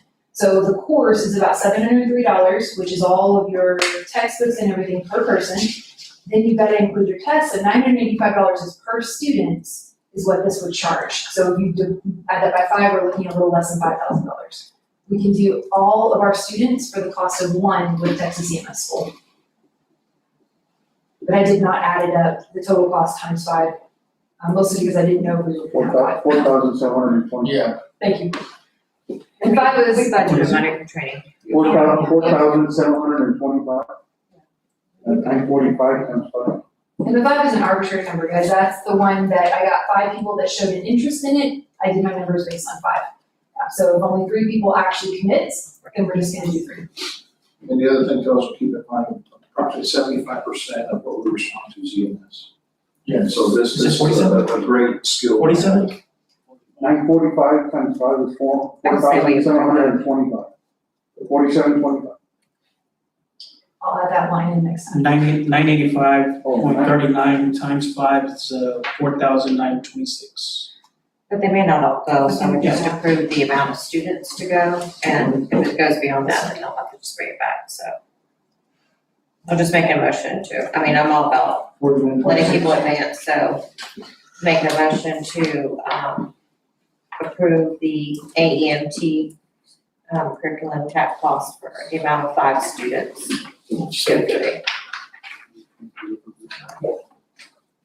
Will you guys make sure that you agree with the commitment letter as well? The course agreement, you guys have already agreed to back with the cadets, but if you'll look that over, and just make sure, because I don't wanna Is that the have them. same language?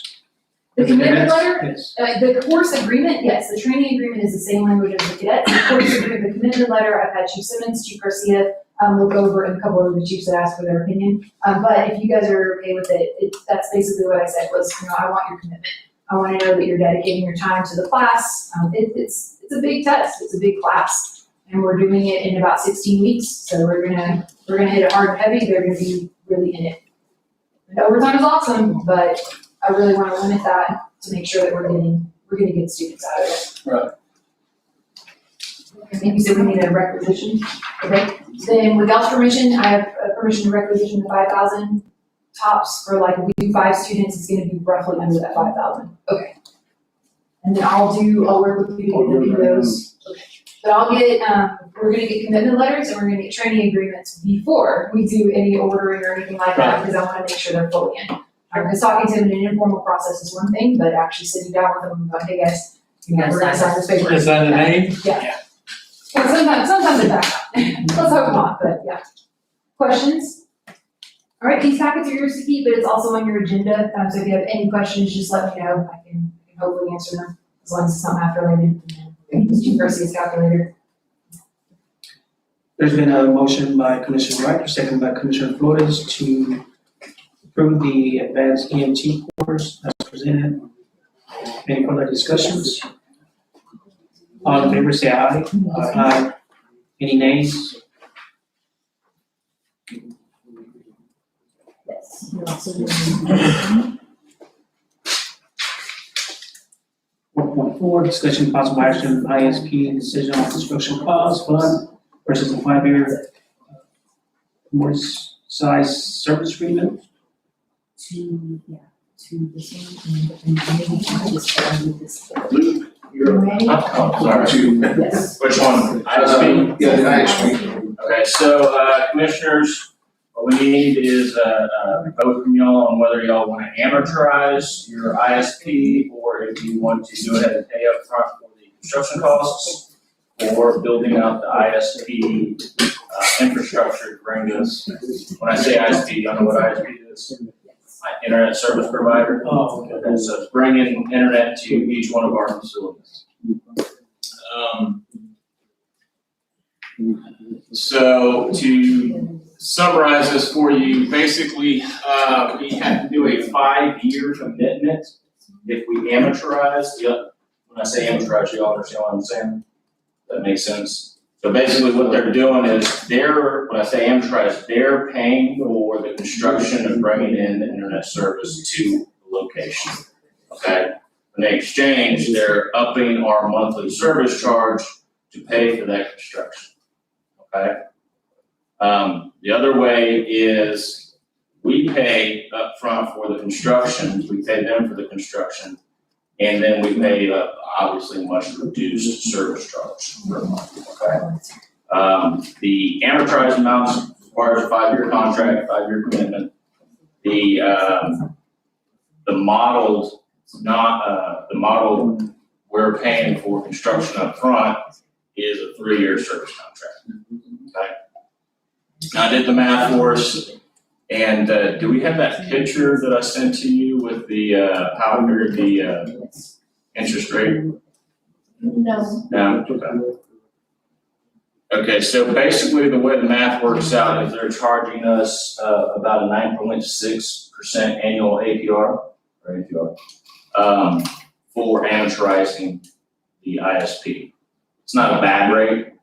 Now I've already moved money around in my behind the scenes budget if you'll decide that you want to pay for the construction up front. Okay, so paying for the construction up front for all 3 sites is 120, what is it, 120,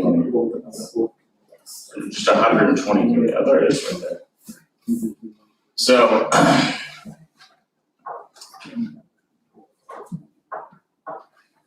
yeah, so effectively our monthly operating expense for ISP, if we choose to amortize into the project, is going to be 5 years at $3,980 for all 3 sites. And if we choose to pay the $120,794 up front, our 3-year contract, our ISP for all 3 sites will be $1,440. And that 120,000 gets split between the 2 districts. Yes, and it's a crazy split, but it's just based upon where they're pulling the fiber from. So it's $60,397 for Station 1, $12,450 for Station 2, and $47,947 for Station 3. And I think what you were asking is, it'll be a joint purchase between ESD 1 and 2. Yes, I'm sorry. Yes. So not knowing all the in-betweens, which is the cheaper route to go as far as. So, Because. so what I had to do is I had to pull some money out of our FF&E budget if y'all want to do the paying up front, okay? I basically reduced the amount that we can spend on furniture. So we're gonna get less furniture because if y'all do elect to pay up front, the construction cost for that ISP, that's where I moved that. So 9.6 APR, that's not bad. In my personal opinion, I'm used to seeing 12 to 20% for when people amortize this. Can you tell me the first amount? It was 3,000. Is it 880? Yeah, $3,980 a month for ISP for all 3 sites. And it would be, what would you say, if we put it in construction? If we pay the $120,000 up front, it's gonna be $1,440 a month.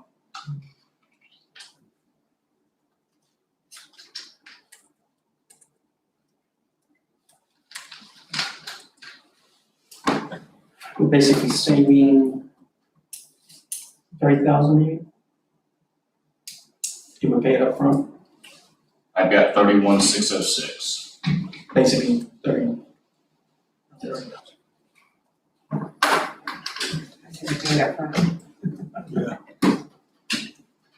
I mean, it's gonna be, these stations are here for the long haul. It's not like we're gonna build something in there and leave in 5 years. I mean, these stations are built to be here for the next, 40 years. 50 years.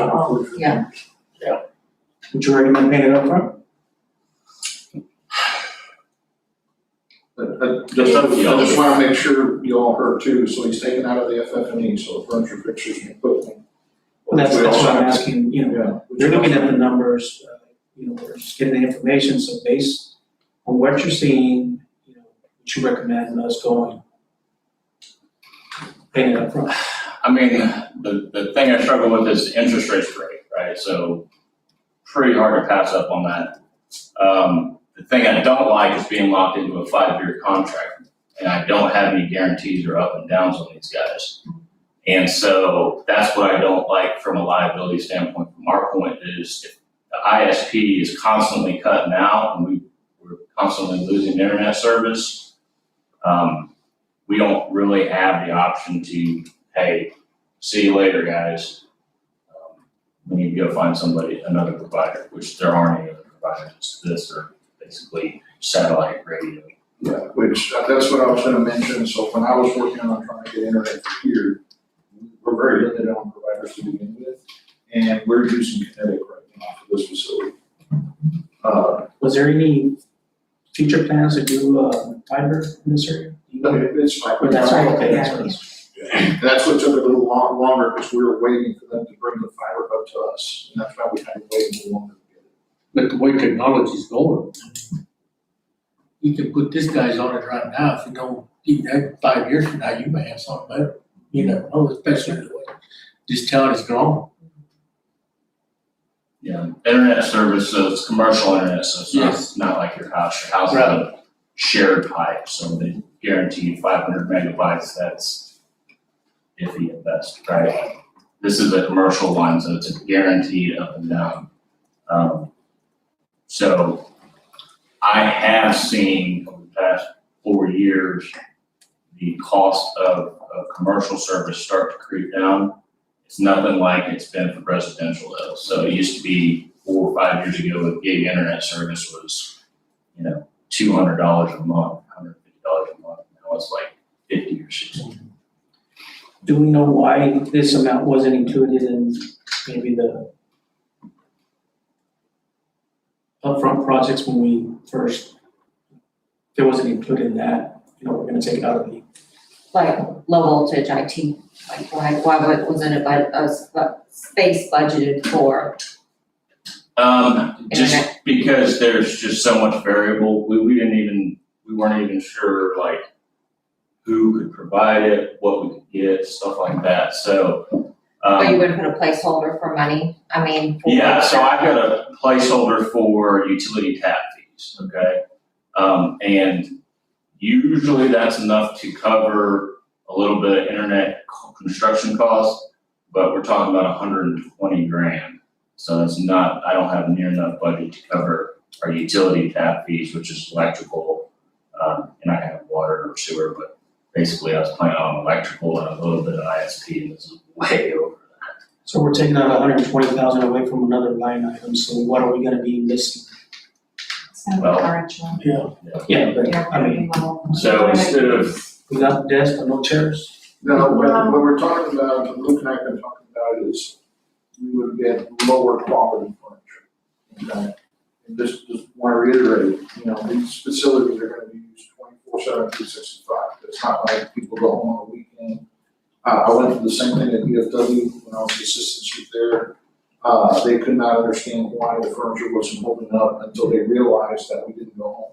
We don't go home at 5 o'clock, we're still there. We're still here on the weekends. So that's the reason I brought that up, and say, hey, it's coming out of FF&E. We don't want to go too low bid because we'll be replacing it within 5 years again. Because it's gonna be used every single day. I know there's a program by Texas Department of Corrections, which inmates build furniture and sell it, they have a handbook. Have we taken a look at that, maybe if it, compare the prices as, I hadn't even heard of it, so if you can send me the information, we'll definitely look into it. But yeah, there was a pamphlet handed out the last safety conference, and might be there again, but they do have pamphlets where you can order stuff. no, the one I picked up there is a surplus.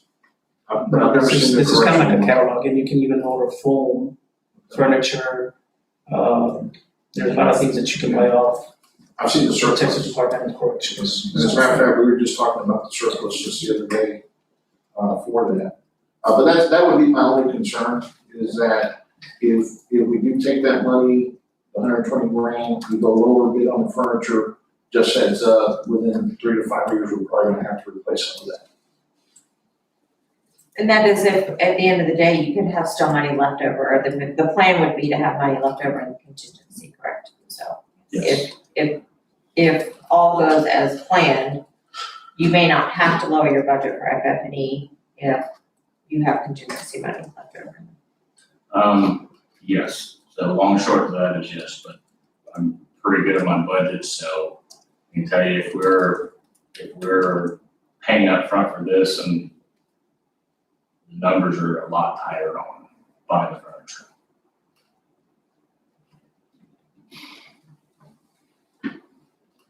So it's up to y'all. Yeah, I don't like being locked into a long-term contract, just because of what I explained to y'all, but 9.6 is pretty cheap. What did we allot for in the budget Because I mean, we all knew this is remote areas that we have to put internet services in, so what did we allot for in the budget? Okay, so when you say the budget, so understand I took the FF&E that's on your September 21 budget, and I, behind the scenes, divided it up based upon what I know roughly you're gonna pay for stuff. That's already been said, I guess. Yeah. But that doesn't, FF&E is not internet service provider, so there should have been a line item budgeted for for low voltage IT. I mean, that's a specific area. Yeah, like, In the budget. It's not That's what I'm under, it's saying. not under FFE, it's not under, That's what I'm saying, in the construction, there was nothing in the construction. Yeah, so for our stations, there's not a separate line item for, for low voltage or IT or AV. so what are the plans then for like audio inside the, like in the station, you gotta have intercoms, right? You gotta have tone outs, like, what is that under? What's all that audio visual IT stuff under? I'm pulling all that out of FF&E right now. Yeah, I was gonna say, all that was under FF&E. Security cameras and all that's under FF&E? I- Well, it's not typical. No, I'm You're not over here even- saying, okay, but it's not typical. Well, the stations I built, if I can get over the people in there. So I don't know what's different for other. Yeah, I'm just, like, I didn't set the 9/21 budget, and I've just kind of been dealt with, so that's why I'm trying to pull out of the funds out of there, so we're not making new budget items and moving a bunch of money around.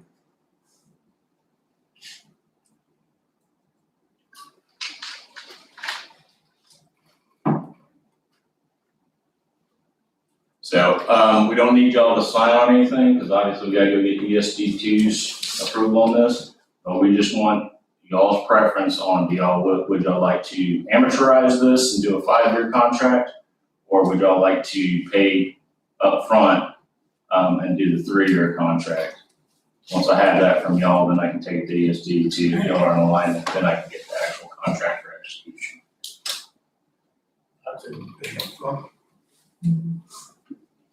And see what they want to do. Yeah. If we gonna split the cost, I mean, that'll save a little bit of money for furniture. If we do that. Well, if y'all wanna do amortized, and they wanna do amortized, I can go get that contract and then bring it to y'all next time we get signed. If they wanna do pay up front and y'all wanna do amortized, then we gotta figure it I out. gotta figure something out. I don't either like any kind of long-term contracts, especially starting off, just basically because everything's new, so you're not knowing what you're gonna go into, so. Then you're stuck for 5 years for the same, So, So I think we're looking towards paying up front. see what they're saying. And go from there. So, but we're still, that's you're still gonna vote on it, right? So that way, if they go the same way, they vote on it, we can move forward.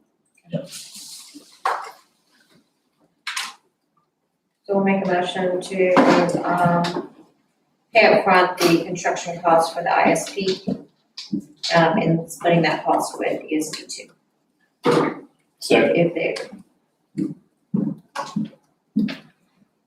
There's been a motion by Commissioner Wright, second by Commissioner Flores, to pay up front with a split of 50-50 with ESD2.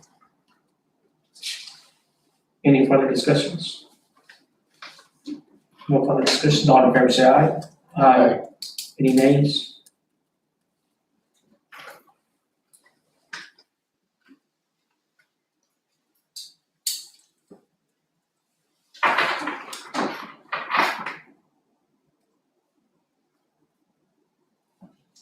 Four point five, discussion of possible action on real estate and construction matters, including A, B, and C. Yes, Commissioners, this again, the A is discussion of possible action on pay estimates and change orders. We have one. Again, just as a quick reminder, it's for the construction that's going on here, which is separate from the triple construction. So That's the ninth pay app that we have. It has been certified, no, too far, sorry. Right there. Has been certified by Justin Myers through Martinez Architects, and the cost, you go that way, or this way, is going to be $95,455.82. This is a joint purchase, so it would be half of that you all would be responsible for. And we will need approval from the board.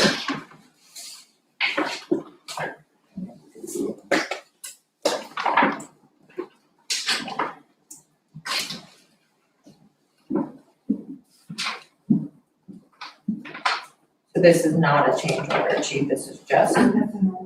Yeah, it's just say, we still have, in our contingency fund, $25,000.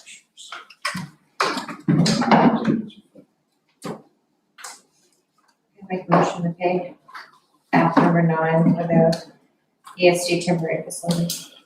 The amount will have of $95,455.82. I'll second motion. It's been a motion by Commissioner Reeves, second by Commissioner Martinez to approve payment as presented in the amount of $95,455.82, which would be 50-50 split with ESD 2. Any further discussions? All in favor say aye. Aye. Not opposed?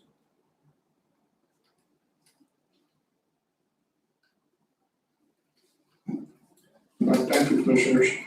B, discussion and possible action on status and acquisition of real property from Town of Baker City. It has been on their agenda for 2 sessions, of the regular council meeting and special. And what we've gotten back is that they would like for us to draft a draft lease for them to entertain. And so that's already been done. And so we're getting ready to forward that back to them and see they can, give us some numbers, like what would they be willing to reset to us. And if we can bring that back to you all for review and board approval, or we can go back. We're talking about the property at the bond. The volunteer, yes, If you guys will refresh your screens, Regina added the draft for your view only, so it's locked, so that you guys on your computer. And then if you refresh, it will show up.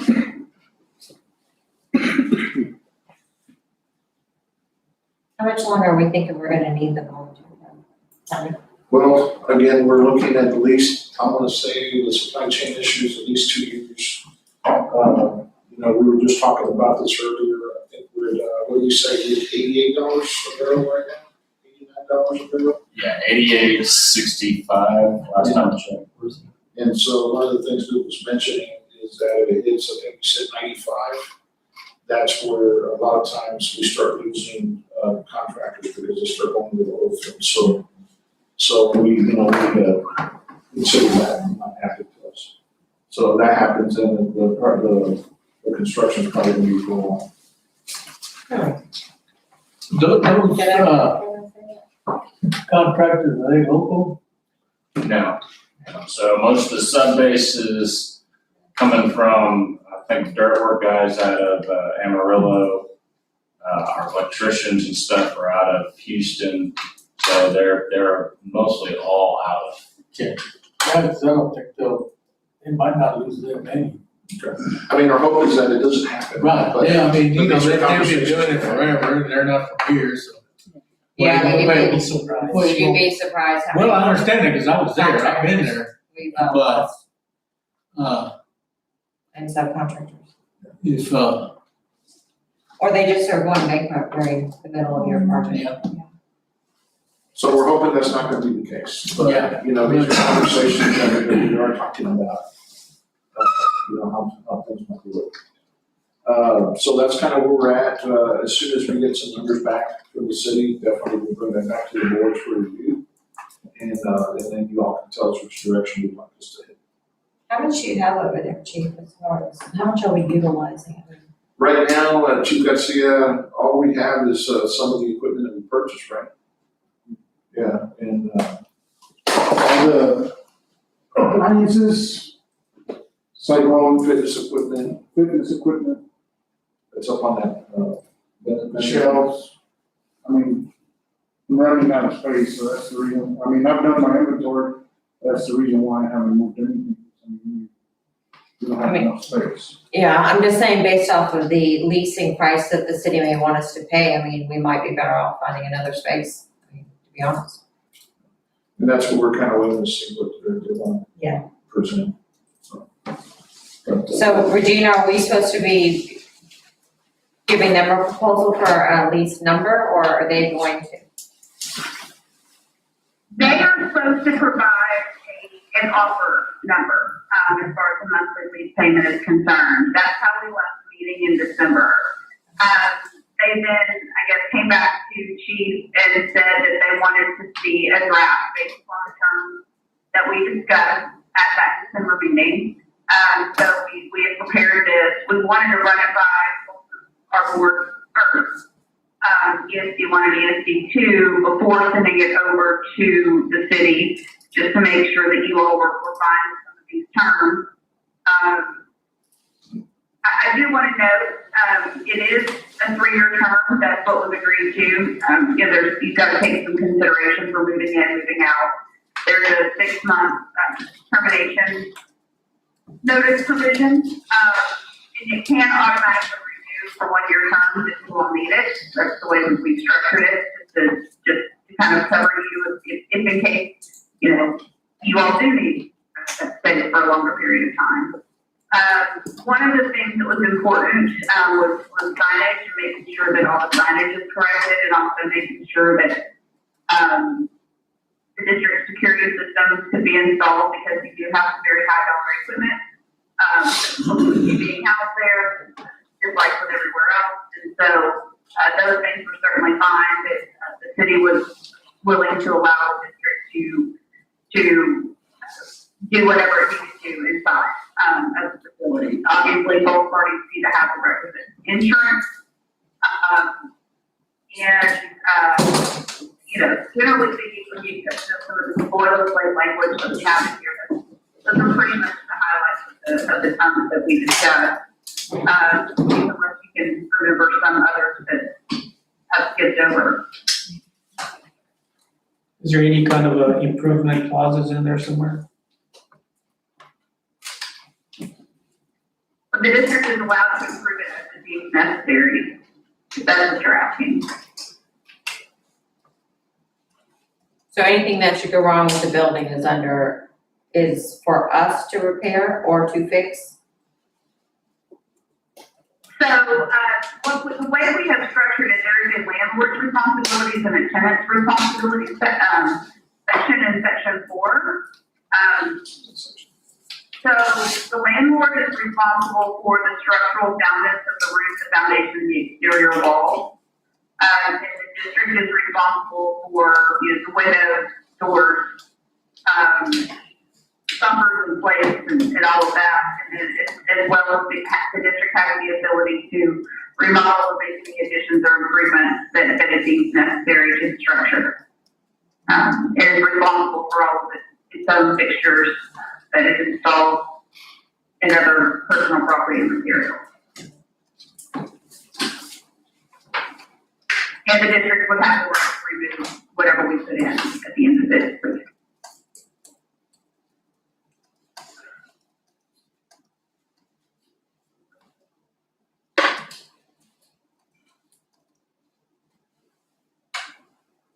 So we would be responsible for water, trash, HVAC, utilities.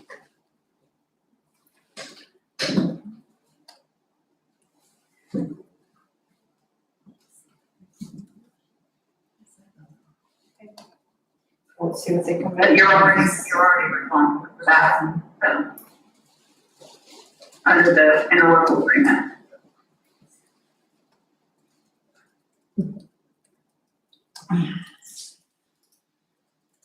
If anything, I mean, if we do get some kind of a lease. Would that lease be a 50-50 split? Oh, yeah. It will be a 50-50 split between ESD 1 and 2, because we will be housing again, that's ambulances and equipment.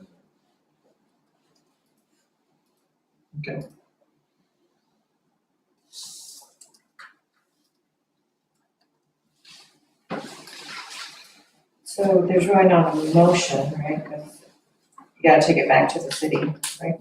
We just wanted to make sure. Right, I would recommend not anything at this time, but just, letting us know if you have any questions or revisions or certain things you want kind of fleshed out, even more. We are still waiting on the dollar amount, which is kind of the crux of this whole deal. So, as long as, we have your acknowledgement that we're good to send it to the city, then that should be sufficient.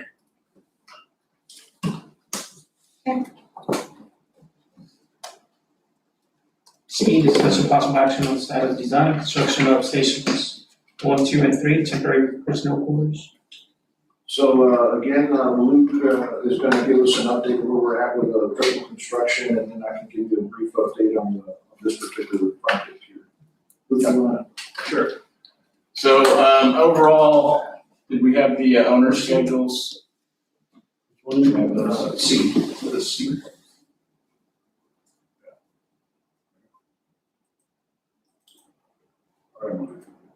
And click on the right there.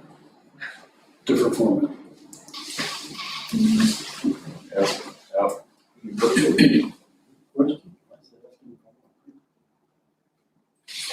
There you go.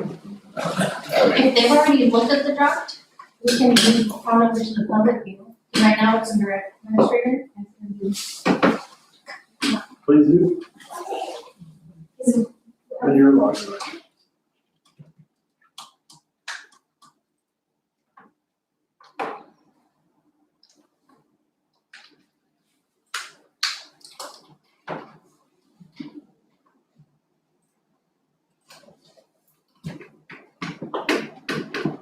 Yeah. So it's 4.8. 4.5 C.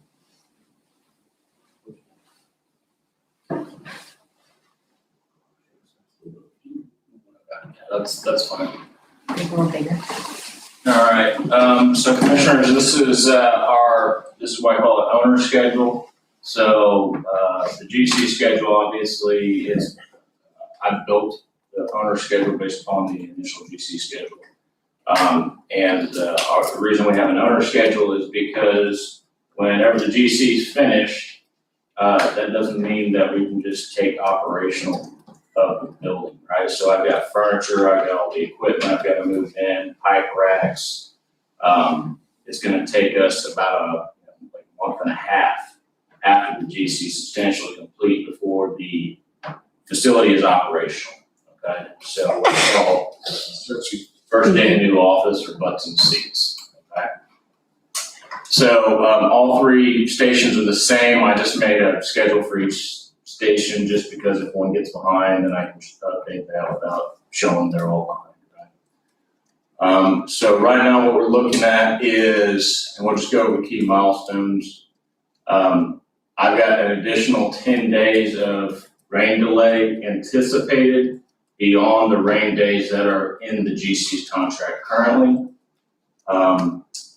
So dry date, that's when the building shell is not letting in water anymore, so the roof is on, the windows are in. Substantial completion, that's when they're mostly done. They still have the punch list, they still have a few minor items, but that's when the GC is mostly done, and that's a big key trigger for me because that's when I can start moving in our equipment, air compressors, scuba compressors, IT, furniture, all that stuff. So in that, my projected first day of operational activity is gonna be 4/10/23. And again, the schedule is roughly the same for each facility right now. They're all starting at the same. Questions on owner schedule? Okay. Moving on, so next is, we'll go with buyout. So we've started the buyout process for all the stuff we have to go buy, furniture, IT equipment, radio equipment, dispatch. We've got a buyout log of about 250 items, so we've got a bunch of stuff to start buying out. We have started that process, and literally, if you scroll down on the construction schedule, that's most of what my schedule is saying, hey, we need to have furniture ordered by this date, we need to have an RFQ if we're doing an RFQ, not a buy board by this date. And so this is basically all the OF&E, so all the owner furnished equipment. We've started that process. I feel pretty good about where we are. We're already ferreting out how we're gonna source this stuff, like buy a board versus, hey, we're gonna have to RFQ this. So I feel pretty good about our current buyout. Construction-wise, they're a little bit behind. They've registered 2 weather days for last week for the snow. And overall, I'm not real concerned about their progress right now, but just so you know, they've got 2 weather days out of the 30. Also, we've gotten through the change order. I think we're through change order number 3 for each facility. We've had change orders. We had to upsize the generators, and then we got credits back on fencing, and then we've got a credit coming back on the washer and extractor that just came out today. So overall, we're ahead in contingency from when we started, from when we executed the contract. So we have more GC contingency than we started. That probably won't last that long, but we're doing okay. Let's see here. So buyout schedule. So who actually is physically gonna move the building, So set up training and all that stuff? set up training for, you're talking about for your systems like the G2. That will be on an individual vendor basis, and yeah, I'll help coordinate that, but that's gonna be on whoever buys that system out. So like buyout lead, I think for G2, is that you or is that Hargrave? That's hard. Hargrave. So Hargrave and I will work with the vendor, and then whenever the system's installed and we're ready to commission and do the training, we'll get all that coordinated. And then the actual movement, like, of buildings, like, you'll have to move stuff into your buildings, right? So Yeah, for you sure. guys will coordinate that, or? Yeah, then I'll be coordinated to move, again, the furniture, but just like we did here, we hired a furniture company, and part of the price was them moving it in, putting it together for us and everything, so. Again, I've got monies for moving personal for PCs and contents out of here over to the various stations, so. Same with cleaning, like getting it, you know, it's construction ready versus cleaning it in. Yeah. Exactly. So, questions, comments, concerns? So, when we look ahead, so they're going to be Thursday, they're going to be starting digging excavations. They've already cleared this site. Tomorrow, they are going to be clearing Orla. So there's still brush everywhere. We're gonna clear it all off, so we'll let this over here. Station 3 is going to be cleared next Tuesday. So when is groundbreaking? So we've been coordinating, with, Luke, and not necessarily Luke, with, Christensen. So they will handle that, and what they suggested was let them clear, what do they call them, pads? Yeah. Clear some pads, and then that way it looks like there's some construction going on. And then we're going to take it, so part of what, I'm glad you brought that up, because part of what I need from you all is availability in March. We've got 3 sites, we're thinking about doing 3 individual groundbreakings for each site, 1 for each site. So you can forward either to Monica or myself your availability in March, and I'll do the same thing as you too, we'll start kind of narrowing, identifying those dates. yeah, so we can do the groundbreaking at any time. Christensen can do it at any time. Obviously, trying to get all commissioners there at once, all scheduled is going to dictate when it is. And that's why we've kind of said, we do three different dates If you can't make one, maybe you can make the other two. Okay. So it should happen sometime in March. So it depends on your all's dates. If you all tell me March doesn't work, then we can push it into April. And it depends on whether they've got the pad in their place. Oh, no, they told us that as soon as we pick the dates, they'll make it happen. You give us a week, we'll have it pass. Basically, it's a box full of sand, so that when you stick your shovel in the ground, you can actually You're not stick gonna your get shovel. two. You're not even gonna get two. And they'll provide and one of the other things too is those that attend the groundbreaking, the commissioner will actually have a shovel that you can keep. The golden shovel. The little shovel. I've got one. You can have them right before.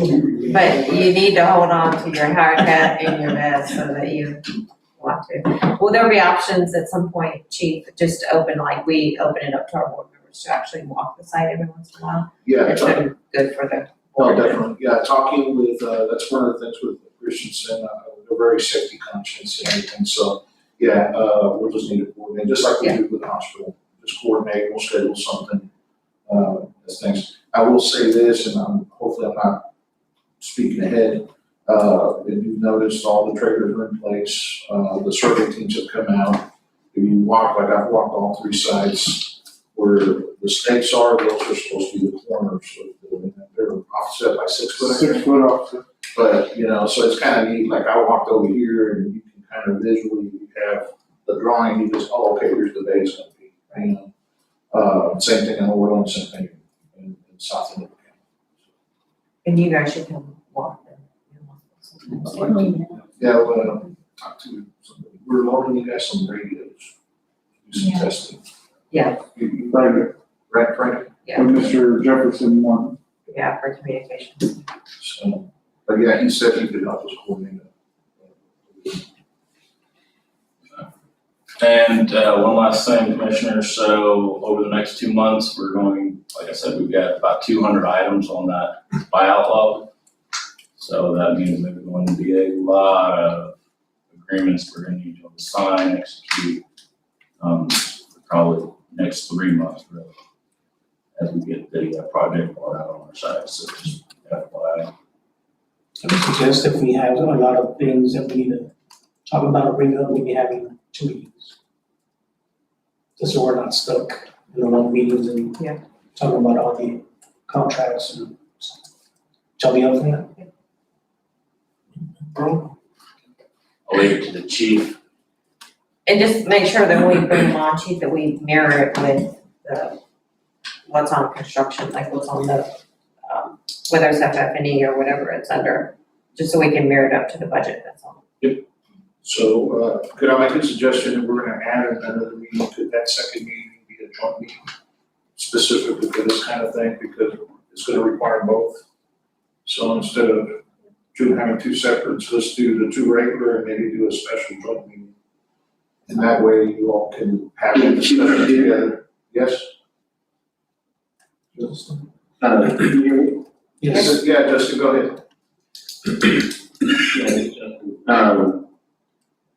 So I know a lot of districts, when they get into, heavy into construction like this, they'll look at putting a building committee together to kind of, and we could have people from each ESD, 1 and 2 on the building committee, to kind of handle those things, rather than get into the nitty gritty in each full board meeting. Gotcha. Is that something we could look at?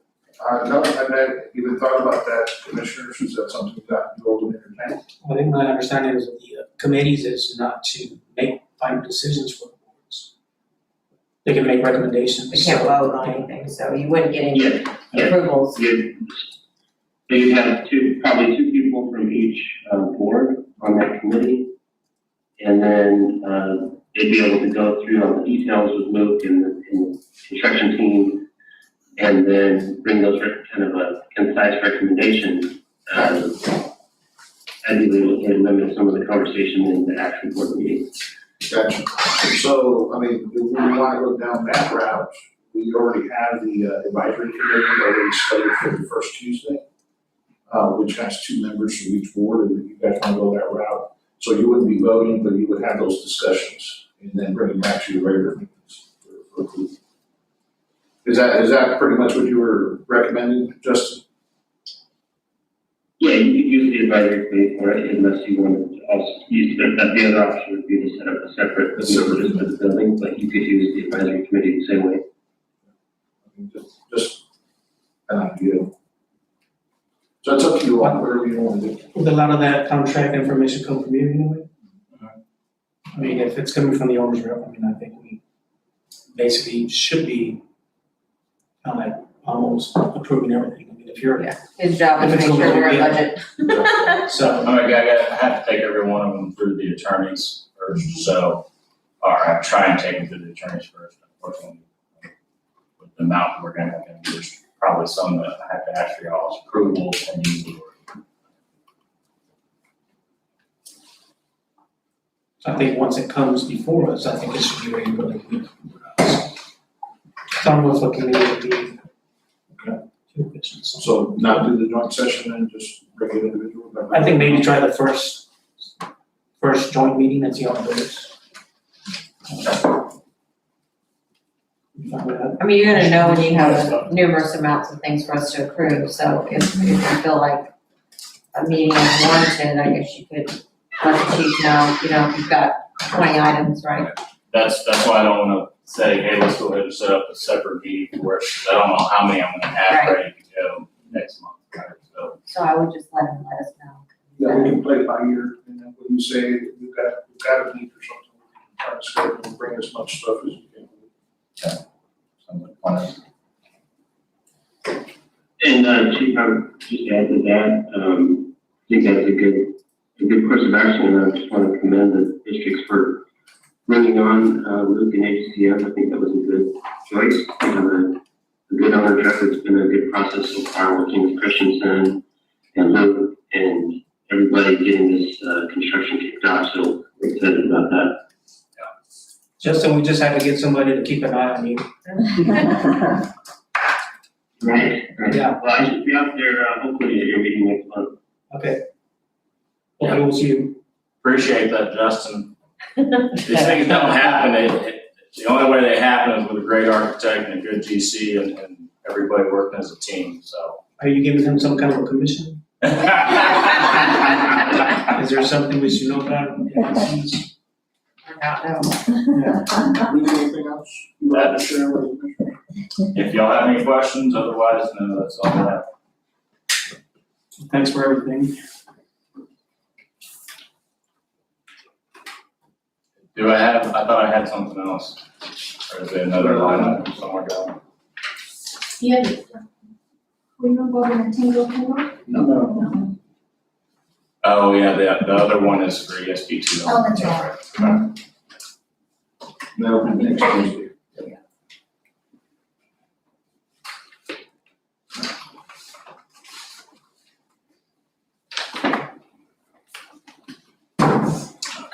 Four point six.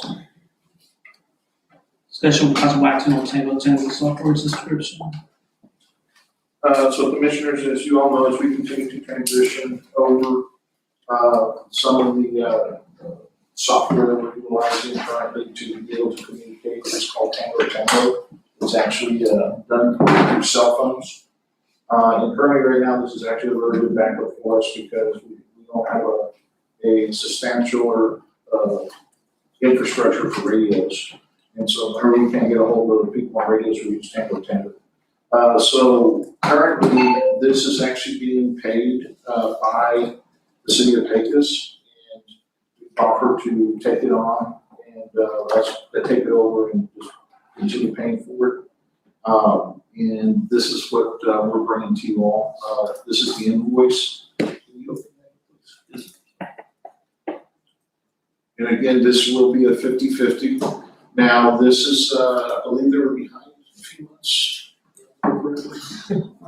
So I believe they were behind a little bit, so this is $5,160 annually. And again, this would be a 50-50 purchase or subscription. So it would be ESD 2.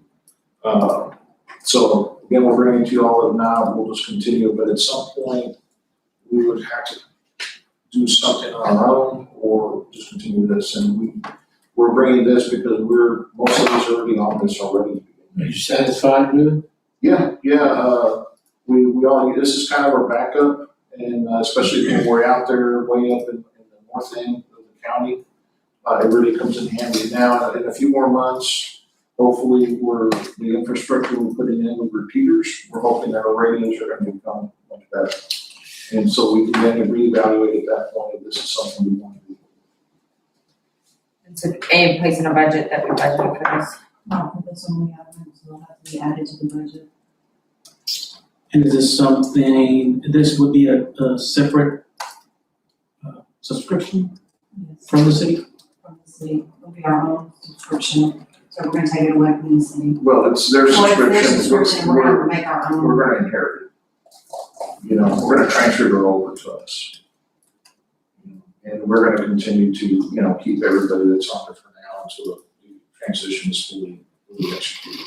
And then we'll make some changes at that point. Is that what we're using as volunteers? Or will the city continue to pay? Are we putting the volunteers on? Like I said, we're gonna leave everything just the way it is until we do the full transition, and of course, at that point, we'll reevaluate. So they're paying their back, whatever their back due. We've been Paying for it out of our interlocal agreement, so we're already paying for it, it's just in the interlocal agreement. And so the city's been paying it, but now we're gonna take over and make sure that it's actually being paid. I don't know what we can do. What's been going on. So Mr. Hargrave is taking the lead on it, unfortunately, right now, he's spending time with some family. So, but my understanding was that, yes, that this is all like the interlocal agreement. And all we're asking now is as we continue to transition, is let us take it on. And that way we can make sure it's getting paid and we're not gonna lose it. Was there any discussions with the city as far as any issues with them or or chief with this? Again, they reached out to them and I believe Chief Fuentes was part of the conversation. So, right? What you did? So that's what, I think that's what Mr. Hargrave,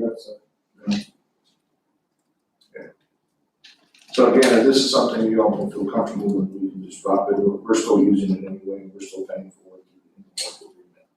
We're just, again, this is another part of the transition. We're just saying, take it on now, make sure it gets paid every month, make sure we use it. Because we do use it quite a bit as a backup. So the city has been missing some payments? According to what I heard, they were behind. And it's my understanding, they were getting ready to pay it, and they brought this up and says, well, you guys want to just take it on yourselves, and we'll transition it to you all. And, we'll just keep paying for it. But now it'll be on our side of the fence, it won't be to the island. And the 30 users, is that what 30 users are for? I believe those are the 30 users is what we have right now. So does this amount include the back dues, do we know, or the back Well, it payment, looks whatever? like this was a billing period from December 21st through December 22nd, so it's gonna be from December. It's with that, just looking at that, but I haven't spoken to David about everything, so they know. I'm just curious how far behind they are. So like, are they, But it just says, this is an I annual think it just subscription. said it's in December, so I think they just haven't paid it yet. I'm taking it that it's an annual subscription, that's what it is, 2,000 for annually. And then you get $72 cost for each user, so you got 30 users. And then one first responder comes annually, it's 1,000, so I don't know if it's any back payments. Again, I'm just passing on information. they probably just haven't paid it in this February, and Yeah. it was due December It's first. probably due, probably due December 1st.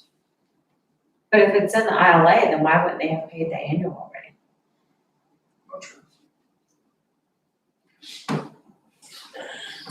The 30 users is at some of the responders' personal phones that have been installed in? On the ESD side? Yes. No, it'll be basically ESD phones. So, so like, the on-duty captain, lieutenant, they have a pass-on phone that they pass on every day. those will have it. The chiefs will have it, because we have ESD funds, that kind of thing. So no, we're not gonna open it up to, put it on your personal phone. This is just a backup for us, so one of the other things we're having is they're missing some calls, sometimes dispatches in the bunkhouse. So this is another backup. If they don't catch the radio, hopefully they'll catch it here.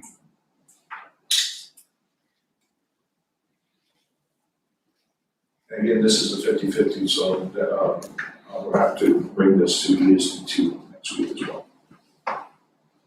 It's year to year, so if the radios get better, we don't want to get away from that, we can. So, just saying.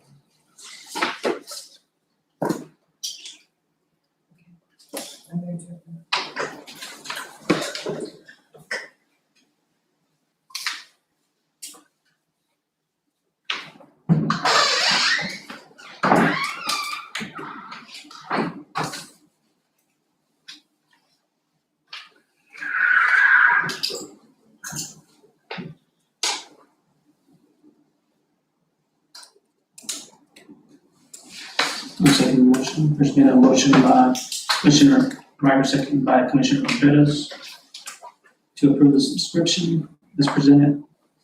Any further discussions? No further discussions, all in favor say aye. Aye. Any nays?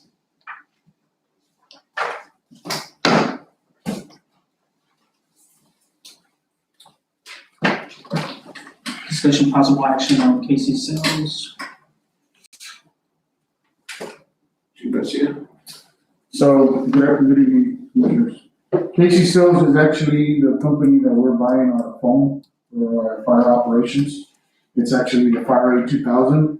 So we're coming today to present you a foam tote instead of buying individual pelts. Every individual pellet is $27.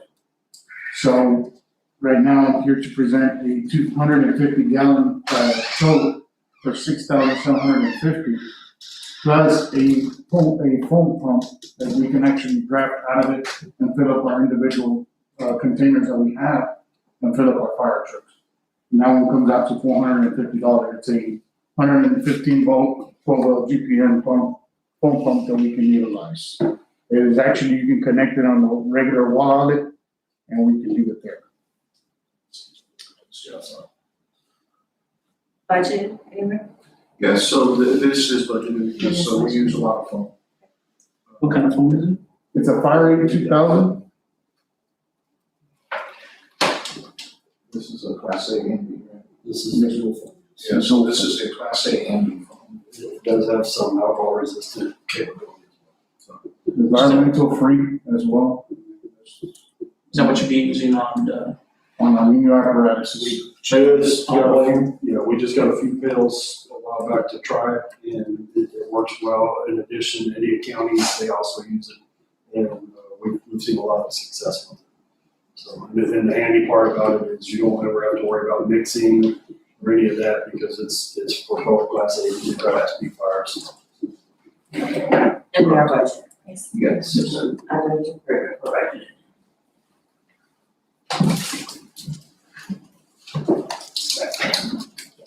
Okay. Listen, I'm gonna have us here till late. Listen to the book. I was wondering where the food was. When you come forgot again. I've never forgotten. There's been a motion by Commissioner Ryder, second by Commissioner Contreras to approve KC sales as presented. Any further discussions? No further discussions, all in favor say aye. Aye. Any nays? Okay, Commissioner. And actually, before we go into the policies, if we can take maybe a 5-minute break. Time is 8:08.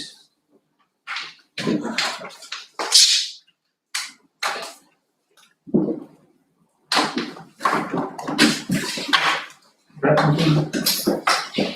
Is that it right there? Yeah, I just saw there's something that we'll We keep you late, so we'll probably. Late snack part. Do you have anything for anything else? No, so Commissioners, anything else to move? I appreciate it, and yeah, I'm just going to the house. Just going to the. Do what? No, I want to pick something up.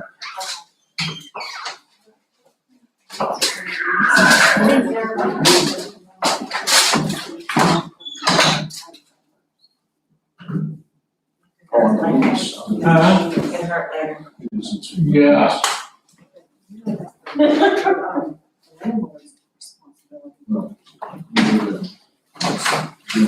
Run it by Eugene. So on the Reeves. Remember that. So, see, but. 8 o'clock? So the way a industrial lease works, triple net, the landlord's always responsible for the slab and the walls. And then for like Who made it? sprinkler piping. It doesn't smell spicy. Because it's all It smells us like changes something. however we. They cater for all of our, most of our, I'm sorry. Our meetings. I'm sorry. We usually have some else chili. Yeah. Yeah. Like, not good for me. Oh.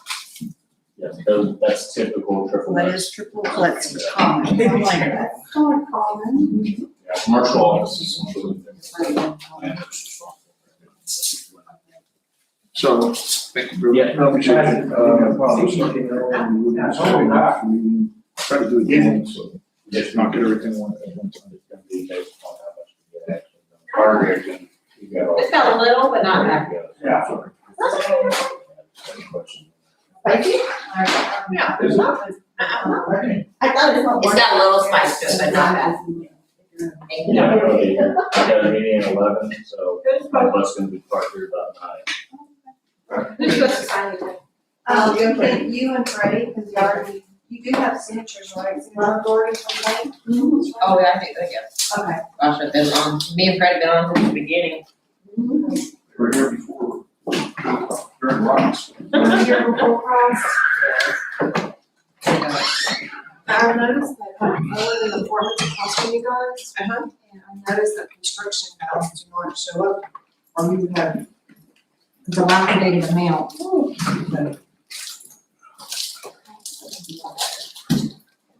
Alright. The everyday ongoing heartache. Every day it seems like y'all have less and less cars parked out in the morning. We've had several subcontractors just go bankrupt or not show up. Really? Oh, yeah. It's been terrible. Alright, thank you, commissioners. Thank you. It's been really, trying to get this last 20% done. So maybe in a month, did you say? Maybe? I think April 1st will be data substantial, though they keep telling us February 21st, and I'm like, there's no way. I just walked through it today, I said, you guys have to be walking through with blinders on. Like TDH will never pass inspection. I mean, you gotta have, basically, you have to be able to walk in and have, like, TDH walk out, patient walk in. I mean, you can look at the site and tell it's not very good now. Yeah. But it's an ongoing, so far behind. Not even good.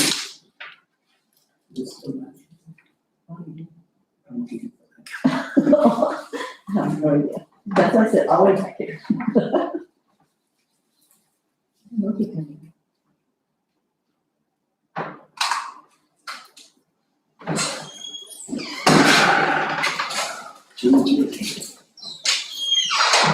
Oh, that smells good. That's good, pretty good.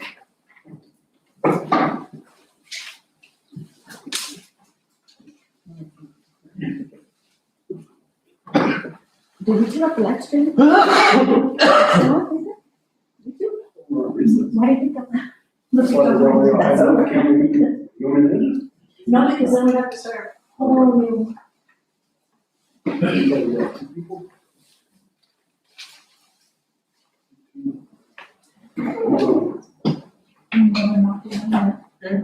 Did you get purple?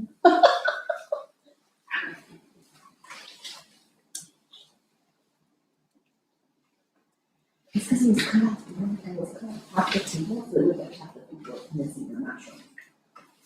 Does what it wants.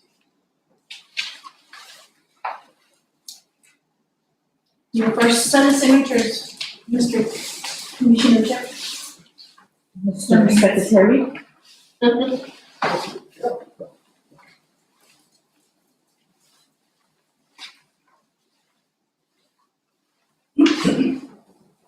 Would be the next week. And all right, let it take time. Turn the street. Yeah, that's sweet, cornbread. Yeah, I want some sweets. I'm surprised you agree with him.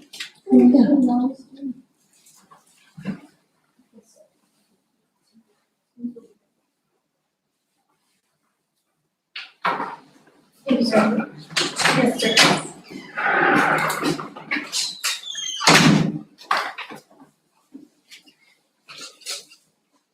When I saw this, I thought that's all we got. So we just got a little cornbread.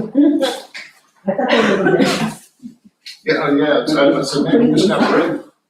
I didn't see the bowl over there.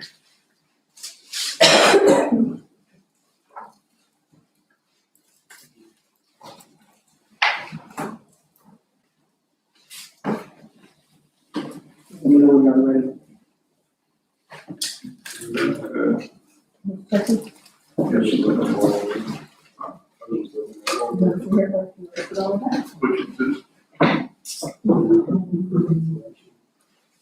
This is part of the part. She has. Yeah. Did you take that?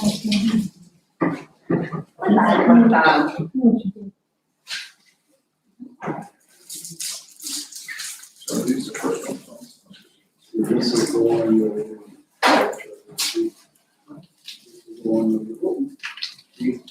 There's.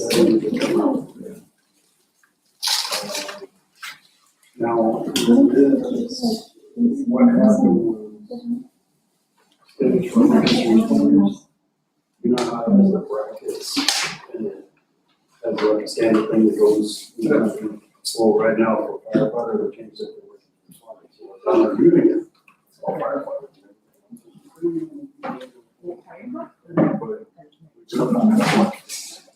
We can go back to this and change in the template. In the, whatever that's Well, called. you don't want to do that, because there are changes for that reason. Because you didn't want to get signatures for that, because there's a lot of stuff that you guys don't want to. So in this instance, we just want to just take the bracket off and put emergency responders. Oh, okay. So we're gonna have to do. Yeah. When I reviewed it, I didn't know that. Real minor issues, but all my life says, you know, it's not something you can't do.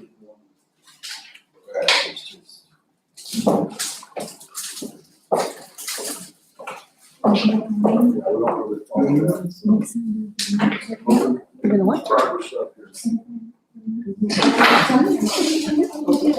what's this? You're gonna go right now. Reeves. So I guess that's what explained it to you.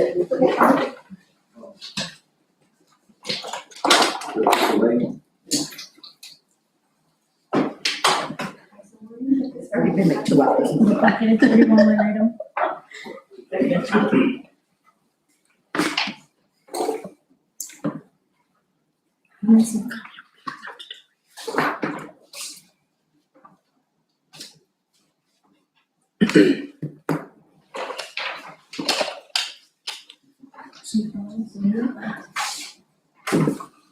Chief, can you make this? Sir? It's the.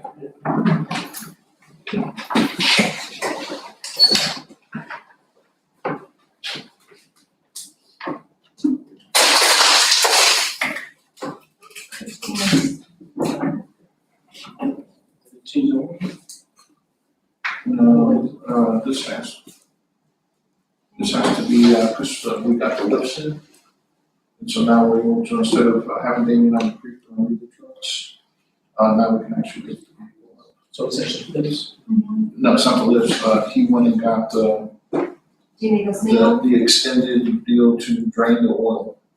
And, it brings the oil in, and then he can push it out to another container. It's up there, I don't know what you call it though.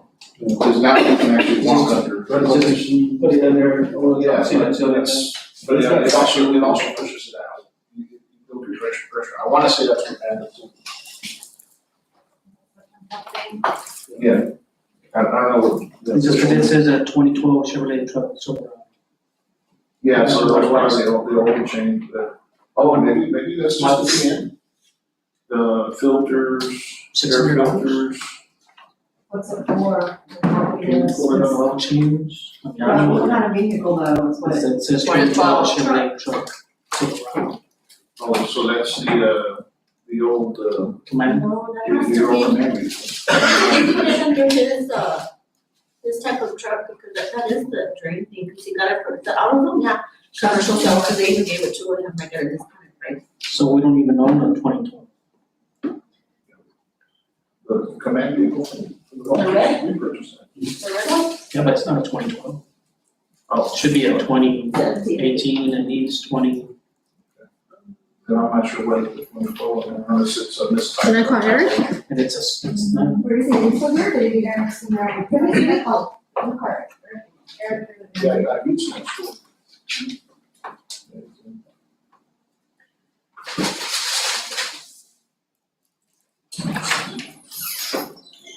Like 80-liter oil drain? That's what I'm thinking is that pan thing, elevated pan. That's what I'm thinking. What is it called? It's 80 liters. But it's listed under a 2012 Chevrolet. I don't know about that one. Should we give some light on this, please?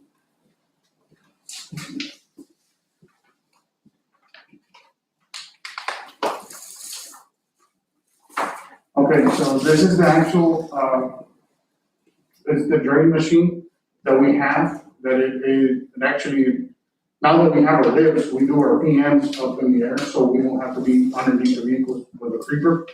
So this machine, what it does, we drain the oil in there, and then once it drains in there, it's with air compressed, we take it out to the outside, and we drain it into a tote. So it actually siphons it out and put So, one of the questions was, why does it have? I don't know, I questioned that one from being in there, they said that they had just put it like that, so. But it's the 80 liter oil drain that we have in the back. So it is the one where I was talking about. Yeah, that's what it costs, $600. Yeah, I remember it was $600. I wondered if at the store, that's how it's listed under the 2012 Silverado truck. We don't have any 2012 Silverado. No, but that's what I'm saying is, why is it this like that? I mean, it's kind of confused what it is. Maybe. Right, but is that the invoice from AutoZone? Yeah, it's the one from Patrick. Yeah, so that's from AutoZone, so not true. Why does it put that on? I mean, I can question it, but I know what it is. Yeah, I mean, that's fine. It's just that we need to have accurate information on there. I can tell you, just from working at AutoZone, you have to have some type of vehicle entered. And a lot of times if it's just a random object, just to make the ticket, we have to enter a random. So that's probably the vehicle he used to go pick it up. He was probably. Well, no, that's what we as, on the AutoZone side, probably just enter in order to be able to have access to the other screens. We just I have whatever. would suggest that if that's what they're doing, then have one of the ESD vehicle garage. So I questioned it, and then the only answer I got back here was the actual guy that did that. Because we don't own any 2012. Anybody from the outside looking at 2012, you don't even own a 2012, so what was charged if nobody remembers, then that's. We can write an explanation on there if we need to. I think it'd be there. I think we might have you write an explanation or Damien. Yeah, most definitely. Or have Monica since she worked there. I think from AutoZone, the commercial ones write out a written receipt, but that's how we do it. We have to enter info on the vehicle for anything to pop up. No. That's an Amazon thing. I collapsed. Did you see the email? There's an open door. But yeah, remember.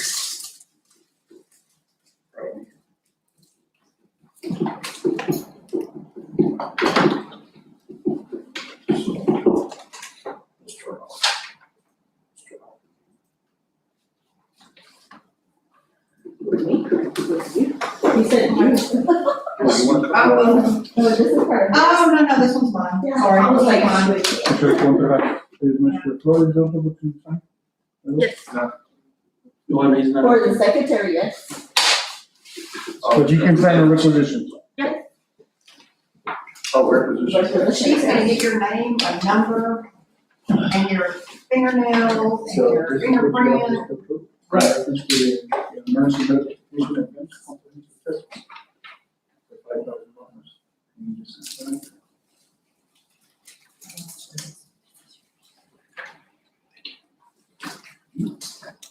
This one is actually the breakdown for the table. Yeah. And it has in the back. You will only send out what you want because this is a joint.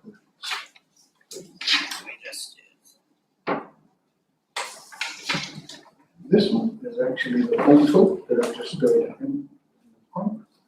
You just have to say. Thank you very much.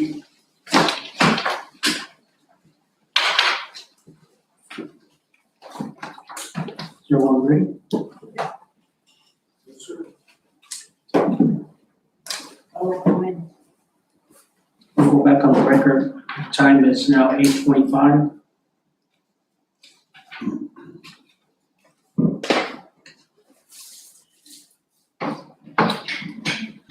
Item 4.8, discussion possible action on employee handbook and standard operating procedures.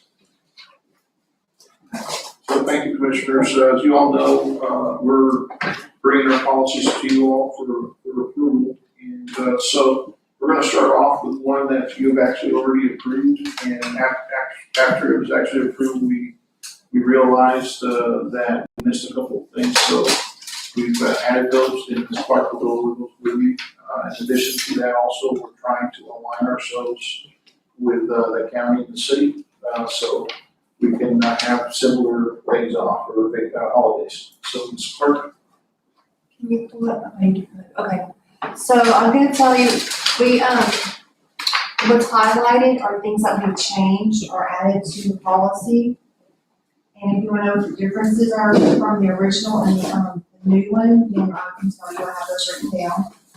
On the paid time off, or the PTO part, we added this sentence, PTO will begin accruing the first day of employment and will be adjusted according to the accrual table below and based on the employee's anniversary date.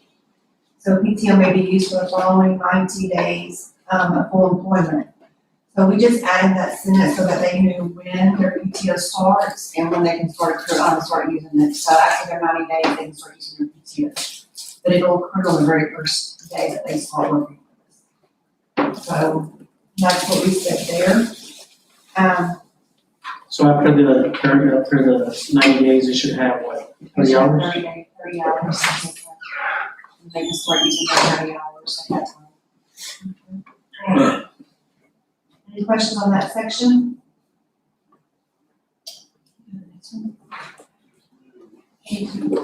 So then we come down to our holiday leave.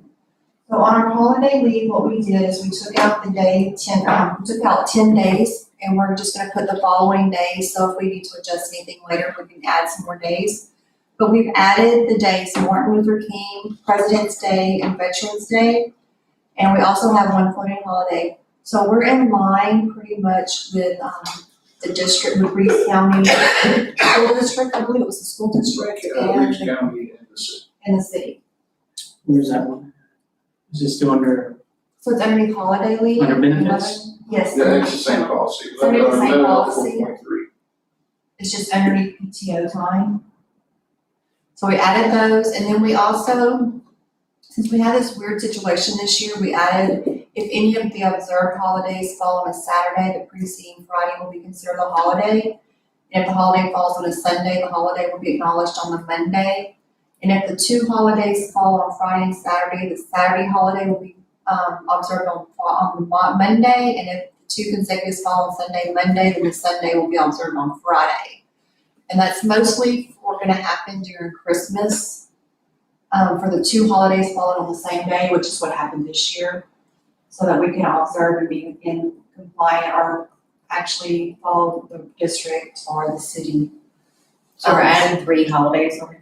Yeah, we're adding 3 Well, holidays. we so that we're got rid, matched. we got rid of, And we got, rid of some too. we changed, and we just added, and we took off, there was a couple of days that looked the same. Yeah. So we have, and a floating holiday can only be observed as a milestone or a cultural difference. And we wanna go through that policy, but we already voted for that one. What does the city and the county actually have? They have, Those 13? except for the I think floating the county holiday. has more than that, I think the county has 15. Cause they get like the day before Thanksgiving. Yeah, they get Of Thanksgiving and then the that day Friday. after Thanksgiving.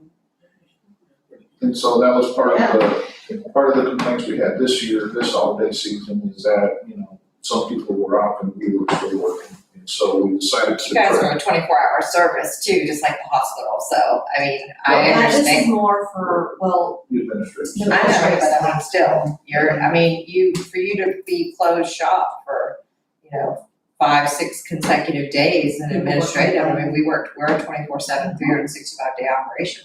I mean, you can't expect to have bank what the bank is. I mean, I think it's pretty generous to have what you have. I mean, we're, at the hospital, we have 7 holidays, that's it. So once again, this is a recommendation, so if you all wanna keep it as is, we keep it just as is. And, this is. So what was the difference from the last? so we added Veterans Day, Martin Luther King, and President's Day. Yeah. Those are the 3 we added.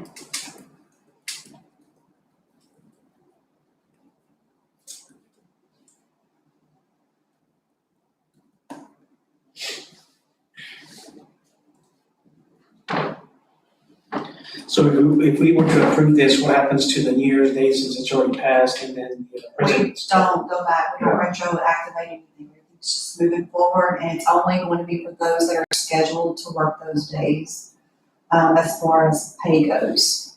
Because not everybody's going to be working those holidays, it's mostly gonna be the office staff and a few of your shifts.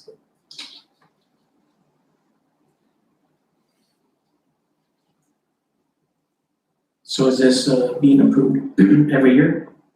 If you want it to be approved every year, then we can approve it every year. I'm just wondering if we, Most places, they're consistent, they're usually the same days, they just follow on a different date. And that's why we put that holiday pay in there, the weekends, if it falls on a Friday or Saturday, because it caused some issues this time. yeah, the question I would have is why wasn't this presented back in December, knowing that some of the holidays were up in January and February? We just missed it, we're processing a lot of policies and those kinds of things, so it was missed. And of course, when it happened, that's when it came to light, and unfortunately, we said, hey, well, it's not part of the approved policy, so we're gonna stick to what's approved, and we'll bring it back to the board for these additions. I mean, they have 10 holidays.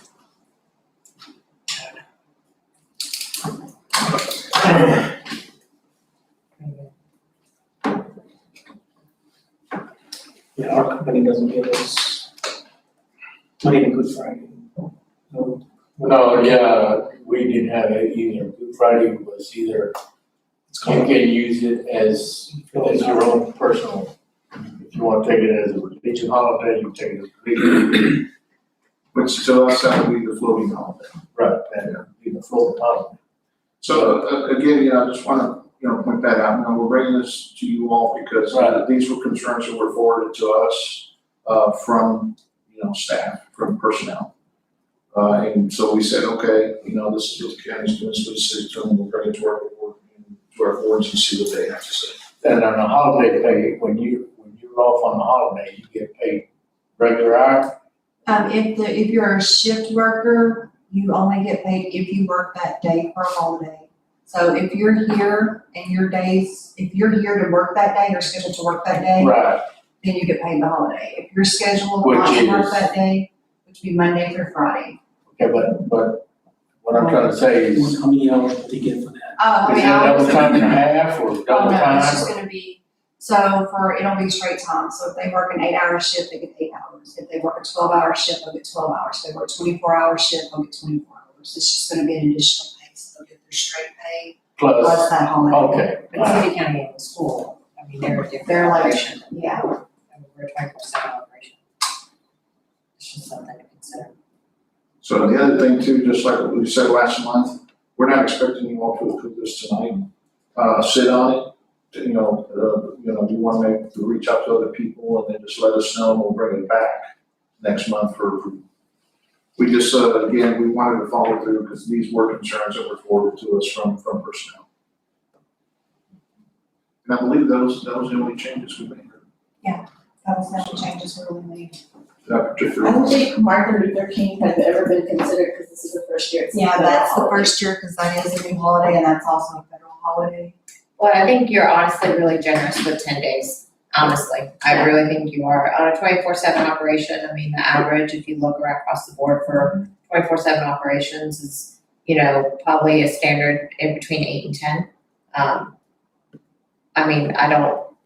You can do the research and look to see what other 24/7, does all 13, federal holidays. I mean, most of them don't.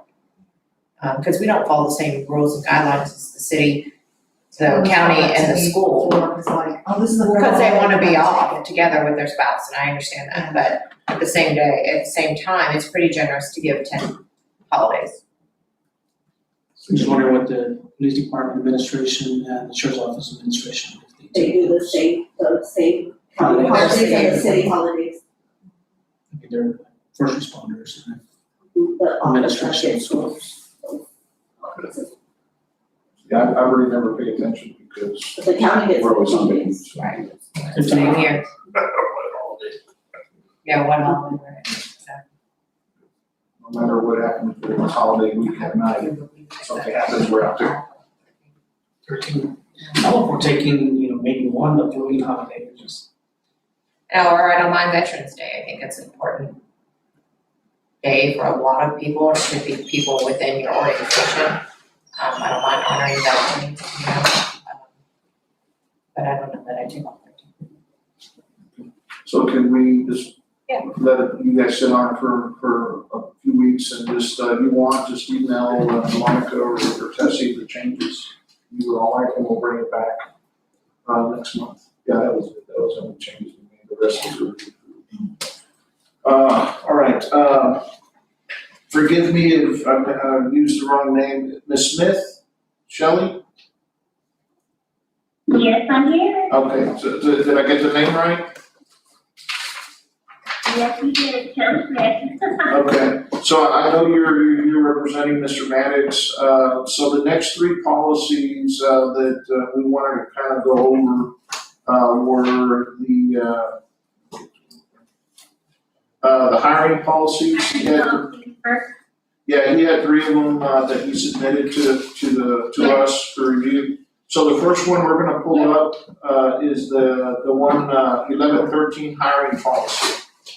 If you just want to kind of briefly look at that. So commissioners, what you have up here is, just want to give you guys a heads up before Ms. Smith starts.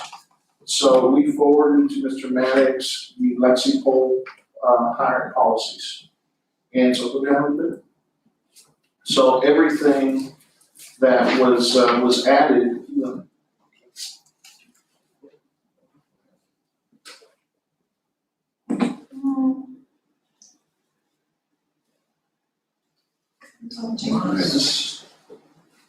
This is the one off the agenda? Oh, open the So one if on the you're agenda. looking at the same one, Yes, that's the one. no are additions. Yeah, so can you go over the hiring And policy? right there. Sure. So basically what we wanna do with these, they're just as we all know, the district is going down. Exponential rate of hiring basically is the plan. So we've got to get these policies firm, we've got to get them right, and then we've got to follow them. So what we want to do with the hiring policy, if we're looking at the same version, I don't think you can tell what we've added in, but basically our revision, the meat of our revisions on this one is under the section for job offers. So under job offers, you can see, let's see. Okay, so what we did is we added in this the third from the last paragraph. Yeah, that's it right there. Can you guys see that? Yes. So we added this language about, giving a candidate a preliminary offer. And this preliminary offer would be made contingent on satisfactory completion of, the background checks that we're gonna have in place. So basically this gives the district the ability to, they find a candidate they like, kind of, locked in, but subject to results of these background checks. And then we also added in here, so basically we have the ability to give that preliminary offer subject to the background checks, but then another protective item is that, any activity that we do as a district will, regarding these background check information, if we don't find anything, we are still going to notate what we have done to search. So we're going to have a file or something that we'll be able to pull and say, this is where we looked, this is what we did, we crossed off all of our policies, we've done our due diligence. So the purpose of this one is basically just that, we gave ourselves the ability to give a preliminary job offer, and then also we've got a requirement that we make documentation of what we've done. So that those revisions are in the last three paragraphs, mainly the third to last paragraph. You can't really see, but we added if no previous criminal record or driving record is found to exist, the administration must document its efforts to obtain such information and certify that no previous record exists for the applicant.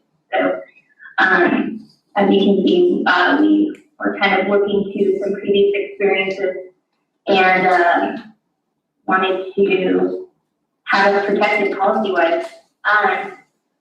So if you guys have any questions on this one, or I can move on to the recruitment and selection items.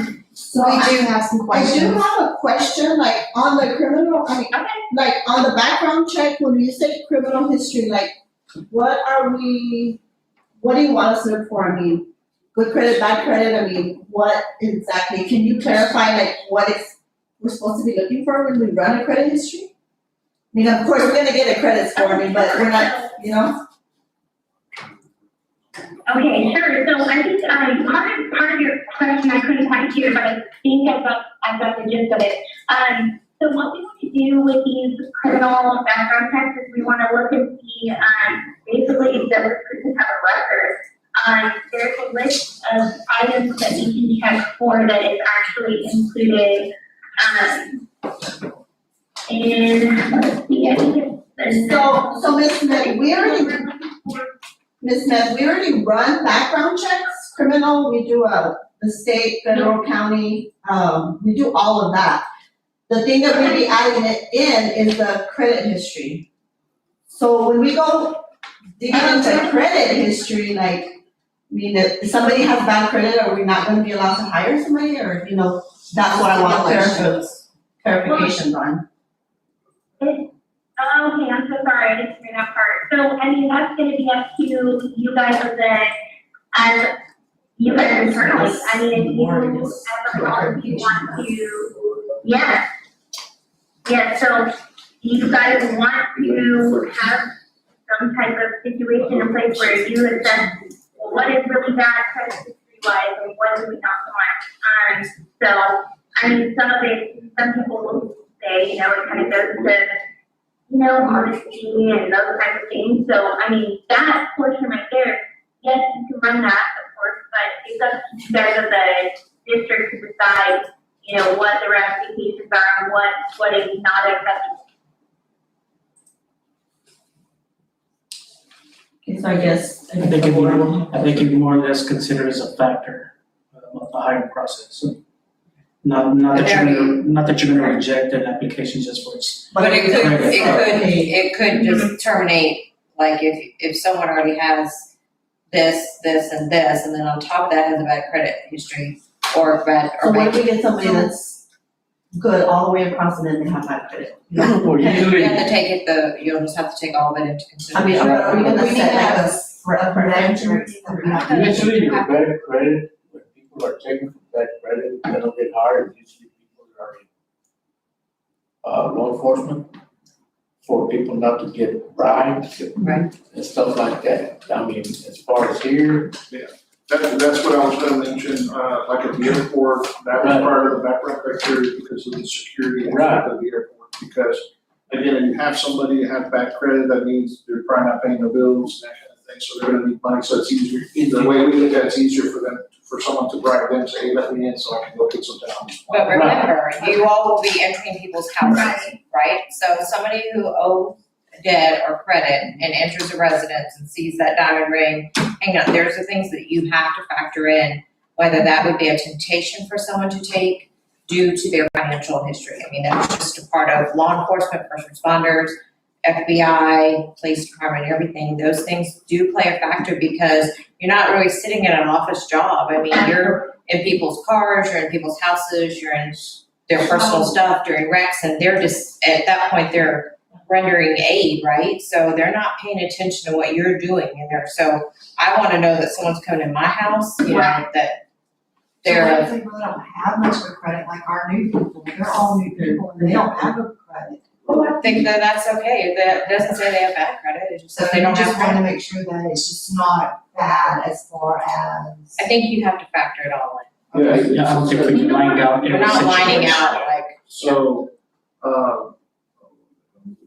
and maybe we can get it from like how law enforcement looks at it and how they rate it. Maybe we can get some information from them about how they rate it into So like their. in Alachua County, and they didn't do like criminal on their administration, they did it more on their officers. So, I mean, are we gonna do it on everybody across the board? I just wanted more clarification on that, you know. I think I say it's across the board. so Ms. Young, the Yes, one but question I that's have the board, for and then you we is, can go from there. does JDL, Yes, they do. they do credit? Yeah, and it's Is that not part of our something- package, we just have to add it in there. Okay, so that might be something we'll have to bring back to you, Yeah, cause it'll be. because we didn't have that. Right now, we're paying around $30 and they run, of course, like if there's sex offenders, state, federal, county, they run all the background on them. And then, NVR. And then so I just have to add that pieces. They're pretty reasonable. I mean, it's been like $26, $32 is the most I've seen them. For an individual. I guess the only other part that they added in was the reference checks. So that's just calling and making sure. So we can see. I don't think it's showing up in Lexi. No, it is, we just pulled it up. Okay. Yeah, I printed them where it showed the blue, and so, and they were uploaded that way, but for some reason I couldn't change. Reference checks for me are always one of those things, because you're always gonna put somebody on there that is gonna say something good about you, you know? Yeah, that's why I Now, wanted kind of. what we did do reference checks, so like we made it specific, like it has to be your last supervisor, your last whatever, so that Not they relative, didn't get to pick and choose. not our relative. So, and then it says, if no previous criminal record or driving record is found to exist, the administration must document, well, we're documenting when we run the reports. Do you want additional documentation? I mean, I think we want the documentation that says, Document everything, just state it, I mean, even if you find Just that. print it. Put it in the file. Okay, just wanted to make sure that there wasn't anything else we had to do. Yeah, so that's already, the report came put in the file, so. Right. Just the way it And was you can worded. create an internal checklist, even that someone initials once it's been done. There's a lot of ways you can facilitate that. usually what they do is HR will sign off on the whole packet, Yeah, saying all this has been completed, Right. and you sign off on it when you make your offer. your final, when they accept the final offer. Because we do the same thing, we do a preliminary offer, and then you have to get through a drug test, background check, criminal check, you have to get through all of that before you can actually start first day. On your credit history, is there a certain limit, like so many years you can wanna go back to? Like, do you want 3 years, 5 years, 2 years, 10 years, 20 years? How many years do you want us to pull the background check for? I don't think that anything beyond 7 years would be a good idea. So 7 would be the limit? I would think so, and that's when, your credit history kind of refreshes anyway. So we're adding all these language to it? It's already in there. in there. 7 years? Well, but some of it's not in there, so Yeah, that's it's not not, added. it's not in there. That's what I'm saying, We can, 7 years, just. we added 7 years. And what about your driving record? Is that already set? Where are we doing We've that? already done that one for certain times, right? That's all going back for it. It's not in the language for this policy. Well, certain stuff attaches to you for life, so Yeah. I don't know that you can really go back and Go back. say, I mean, like DUIs, it's a life sentence, right? It's always on the record, it's not an expungible, Okay. um, So I don't know anything record. about So I would just leave it as just your, I mean, it's what's gonna be on your record, on your record, if you didn't go get it expunged, so it's still on your record. Okay. So I don't know how expunges work and all that stuff. You have to go and actively expunge. I think you can only get so many things expunged in your lifetime. Credit history, But you can't up to go 7 get, years? you know, your whole life expunged. We don't have to worry about it.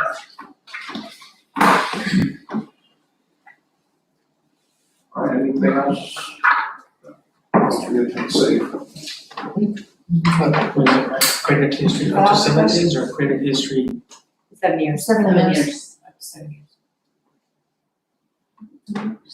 And I'm saying up to, or is it the credit history For 7 years? trying to not Your use credit history for past, past 7 years. For the past 7 but, years. previous 7 years. Credit history for 7 years. Past 7 years. Don't you? No, you got it. And then the credit history will be going forward, with all new employees, or we're gonna go back and run everybody's credit history? Because everybody has a background check in their folder. We weren't running credit checks. Going forward. We've already hired them now. Yeah, you already hired him, he can't go back. It's like you coming up.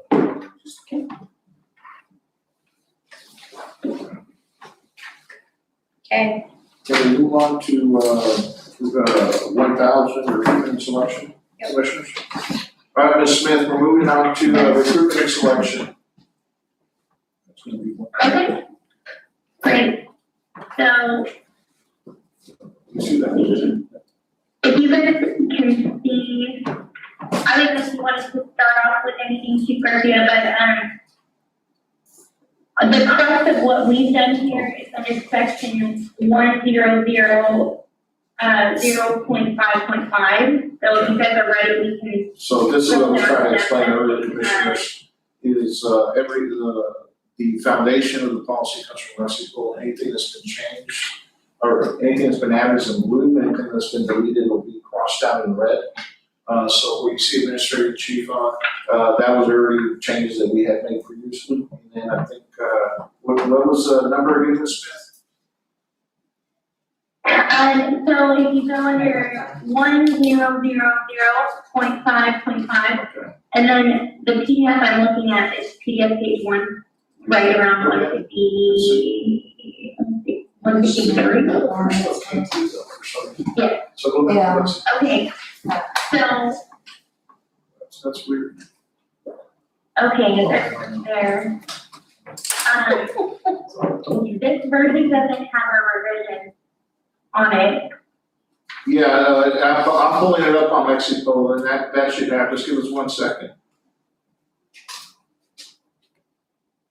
Okay, Give us 1 second, it's opening up as we speak. okay, There it is. so I can kind of start describing it. Yeah, so we're there now, you can go for it. Okay, actually, you know what, revisions are there, it's just not clearly marked.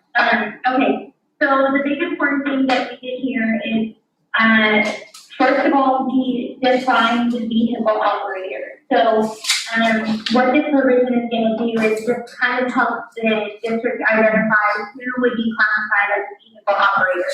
Because of the nature of the business of the ESD, we're gonna wanna be assessing these individuals based on their ability to operate a vehicle. So we defined it, and then what we did is we added in requirements, so some just very basic requirements. An applicant, that is applying to a position for a vehicle operator must meet these basic requirements. He's got to be at least 18 years old, possess a valid operator's license, designating a cost appropriate, the taxpayer, physical and medical qualifications specified by the job. And then the big item that sorry about that. Can you hear me? Yes. Okay. And then what we revised after that is that, we have kind of lined out specific items that they must disclose during their application process. So we've got a few steps in place. We're doing our background checks, where we're looking for it, but also they must disclose these items. So if you look, you can see, any serious traffic violations, a conviction arising from driving of a motor vehicle, speeding, reckless driving, are some examples. And then our big one, any pending, unresolved, or ongoing civil or criminal legal matter involving the applicant in the operation of the motor vehicle. So that's going to group all of our DUIs and DWIs there. And then also at the very end, any resolved or found by a civil or criminal legal matter involving the applicant and the operation of the motor vehicle. So,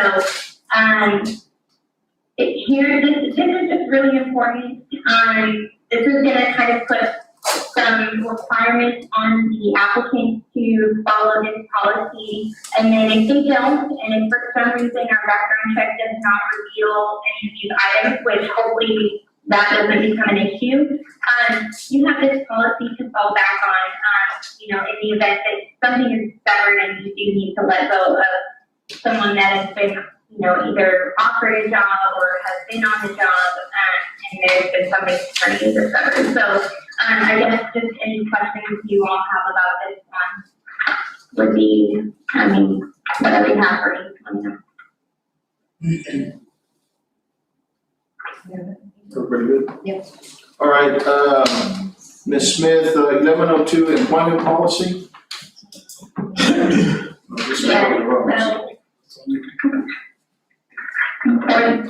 For this one, we wanted to plan for the situation where, after employment things can still happen. So basically,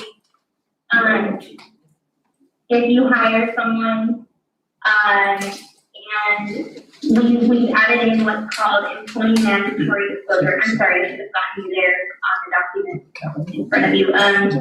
That is going to be 1102.6. This is what we've added. So it's the last page of this employment policy, ESD page 160. But basically, we are putting a requirement on the employee to also disclose certain things as they occur while they are employed by Reeves County ESD. So, if one of the employees gets arrested or, committed a crime involving moral turpitude, that goes back to our concern with the credit history. And we want to know if a current employee has been, it's either been alleged that they've committed a crime, dishonesty, fraud, theft, misrepresentation, violence, driving while intoxicated or driving under the influence, all of it. So, constituting abuse and neglect under Texas Family Code, that's child abuse. So these are important things that should be part of an placement policy because it basically just puts a requirement where, back on the employee that, you know, if they actually can get in trouble for failing to report it, not only, you know, is it an issue if this has happened, but I mean, you have backup and you have policy in place that, you can, you know, reprimand them or, do whatever you need to, just simply for them failing to disclose within the 3 calendar days, these items. So I don't know if you all have any questions there. Does deliberate violence, does deliberate violence include like domestic violence? Deliberate violence, I didn't hear the last part of your question. I said, does this include domestic violence? Because most domestic violence is our felony. Yes.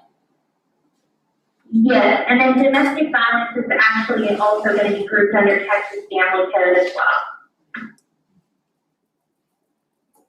You may need to spell that out. So you have no. You may need to put domestic violence on there as another bullet point. Oh, we can absolutely do that. We can do it now. Yeah.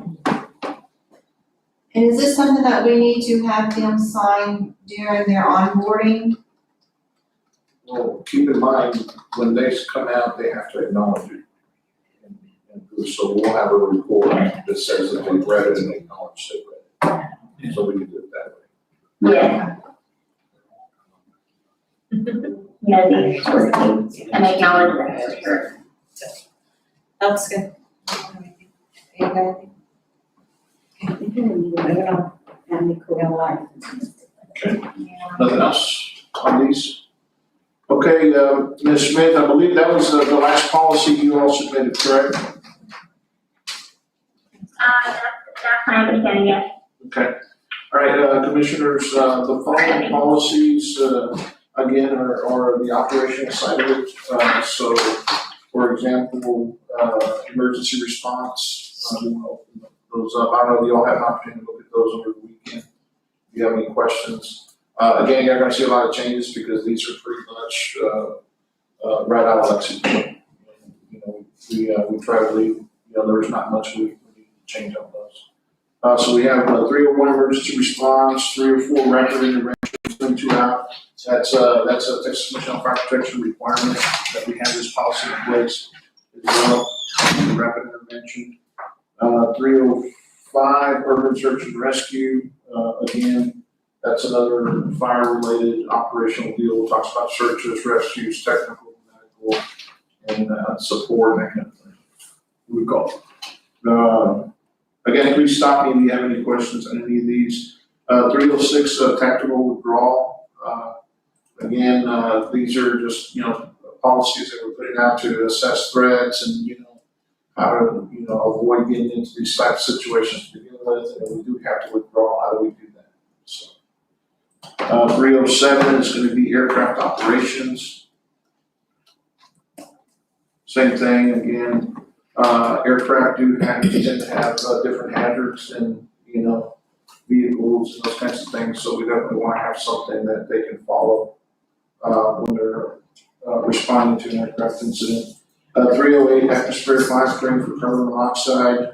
Again, we do have 4 and 5 gas monitors that we're using to monitor everything from carbon monoxide to other gases as well. So that covers that. So Okay. we're gonna interrupt you. I don't Sure. think we have to go through all these. Okay. I think we should have looked at them and. Yeah, I'm just, yeah. that's what I said, you don't stop me. So maybe we just skip, I think, Freddie, or we may want to look at the last 3, so the volunteers. That's But other than that, I don't, unless there's something specific, either one of you want to see, I mean, there's standard operating Yeah. stuff that you've already reviewed and you're responsible for that, so. So which ones are we approving, any A, B, and C, D? I don't know, did we say we're gonna approve tonight, or is that something we're just gonna? Again, it's like I've said, it's up to you all. Okay. If you feel comfortable, you can approve them, not, we can bring it back. I think we're off on days, so I don't know if we just need to talk about it and come back, but the rest of them, I don't know if anybody has any questions. I don't, I think we can go ahead and approve. Yeah. But do you wanna look at the volunteer ones real quick, or you good? Did you already look at them? Not quite. No, You want to look at, are you? no, I haven't had a chance. Can we just review those three real quick? Sure. So go to 12. Because we may be able to just approve the whole batch except for we'll maybe talk about the holiday and get an opinion from the ESD too also. Okay, yeah, and that's what I was gonna say. It's involves in one. ESD two will also have to review these before we can do a final approval. But again, if you guys are comfortable and want to approve them, that just gets us a little closer to releasing them. So, these are brand new policies that Chief Lee's been working on. We did have a meeting with volunteers the other day. Commissioner Contreras was there and discussed. So it's like we mentioned in the meeting, is basically we took the program and just put it into a SOP format. So Chief, you want to kind of go over this? We put these together for us. So. Sure. So volunteer fire and EMS services, to start off with, basically just outlines or gives the definitions of what a volunteer is, a volunteer firefighter versus an EMS provider or trainee. And then of course about volunteer battalion chief, which is going to be a separate position. Forgive them, I'm not sure why it's doing this here now. But anyways, basically it's just spelling out what our policy is on having a volunteer organization and how we want to have them in the system to better serve the community. And then the procedure, volunteers may assist members in performing both emergency and non-emergency. Yeah, it's basically just saying it spells out what they are and are not allowed to do. Moving on, it gives the requirements on what you must be to be a volunteer firefighter, and then next a volunteer EMS provider.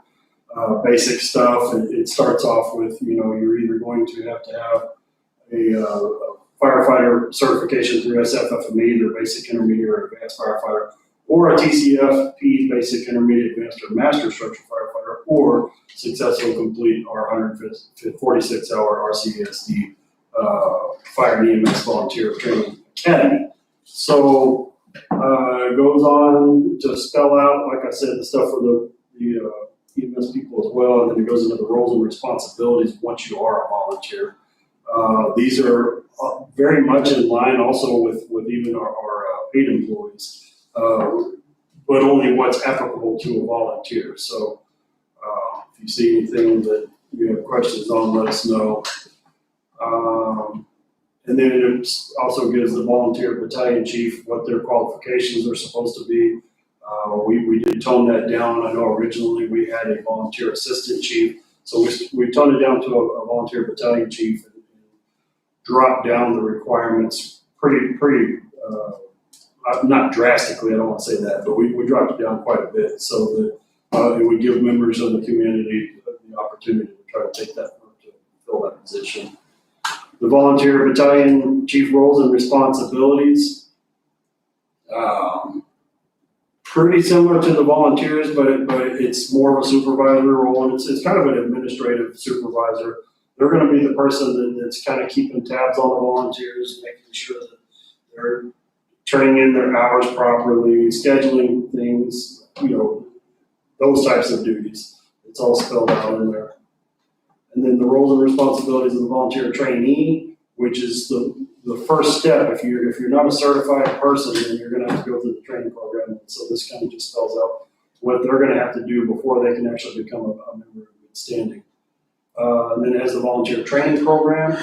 So it has the training academy, tells what our academy is, and then of course we're going to have a PDF we'll look at on the actual training. And then moving on, once they get that 146 hours, it shows how they can keep moving on to get that basic certification through SFFMA, all the way and up to the structural firefighter through the TCFP. So, scrolling down, open this up, and this is the training hours on basically how it would work out. And again, we have it listed out for what the volunteer firefighter has to have, which is 146 hours. That's 90 hours of firefighting and 56 hours of emergency medical responder. And then this over here is the bridge program they can do to get the basic, intermediate, and advanced bridge program. I think y'all have seen this before through the training officer, but basically this is coming to fruition now in the policy. This is how we plan to get them trained and then keep them moving forward as they, volunteer with the districts. Any questions on it? Were these policies, were they sent to Chief Fuentes? Yes, sir. Yes, sir. And unfortunately, I did just do that this afternoon, but he does have a copy of it. Once again, we don't want you to approve these, we want you to, because I know Chief, you meet with them on a regular basis, bring those over, sit down with them, go over it, and if you have any concerns, please get back with us. And we can get those. I think part of the plan was for him to take some of this information back to the volunteers and provide it to him and see, get some feedback. So he's had them now, we have them as well. All right, 1201 is kind of the recruitment process of how we plan to do the recruitment. So let's see, we're down to how it works is we have the recruitment plan. Again, I don't know if it's something that the volunteers want to look at to change or if they like the way it is. We're trying to keep it fairly consistent with the same way as employment. As far as, they would go through a background check as well. Membership qualifications, make sure we're getting the right people, because, just like Commissioner Riker pointed out, we don't want to put the wrong people in our community's homes. So we want to have the same stringent type of selection process for these candidates as well.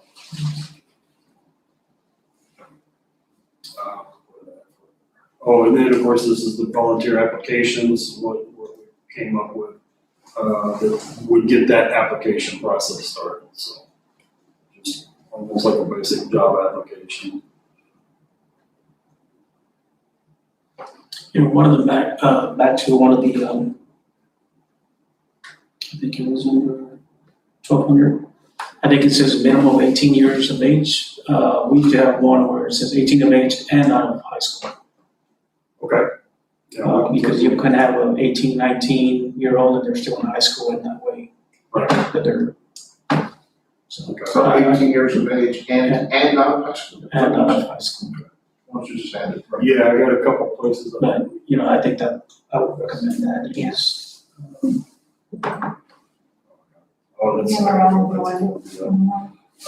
No, diploma or WD. Yeah. Let's see. Which one was it? 12.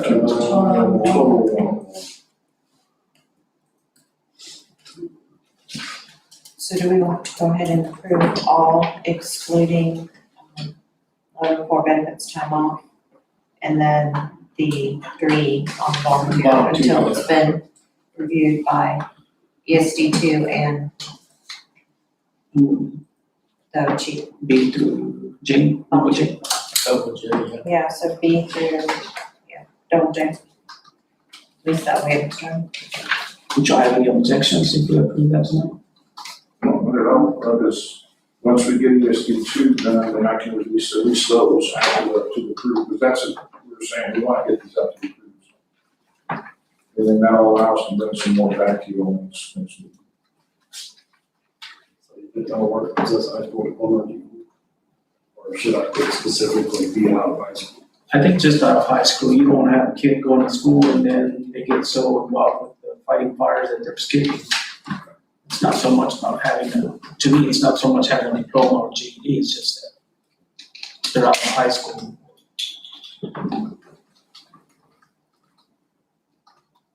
Because you don't have a requirement too that they at least possess. You might have someone over the age of 18 and doesn't have a GED. Could be. Okay, that's what I'll make a motion to.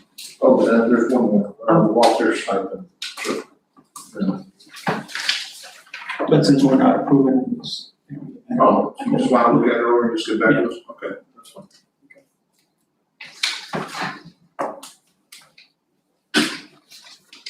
There's been a motion, you made that motion? Yes. There's been a motion by Commissioner Riker to approve policies under 4.8B through double J, which is 803, patient medical record, that's the last one, and postponed A, double K, double L, and double N. I'll second the motion. Any further discussions? No further discussions, all in favor say aye. Aye. Any nays? Okay, thank you.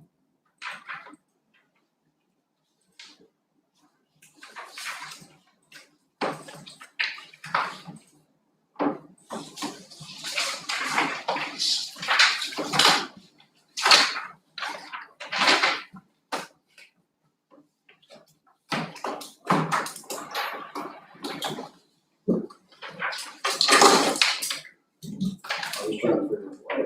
We don't have any, No, that's it. it's not, it's go away once we. Item 7 is adjourned. Motion to adjourn.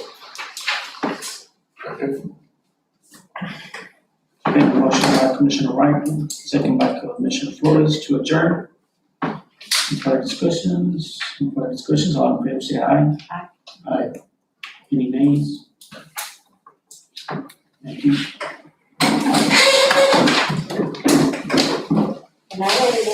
Friday, you have invoice, it Y'all have a good night. Thank you. is invoice capital and y'all. Good night, everyone. Yeah, we just try to figure out what line item. So it did come out of FF&E. Yes, ma'am. The capital. The public hearing for the farmer organization. It'll be on the 13th. So, but, What's it, I'm putting in like line items, what's in my So, well, that would be- Because I should have meeting, so I put it on there, so when you don't see it, Yeah, I but know you what guys you're just- looking at, I see it in the system. But like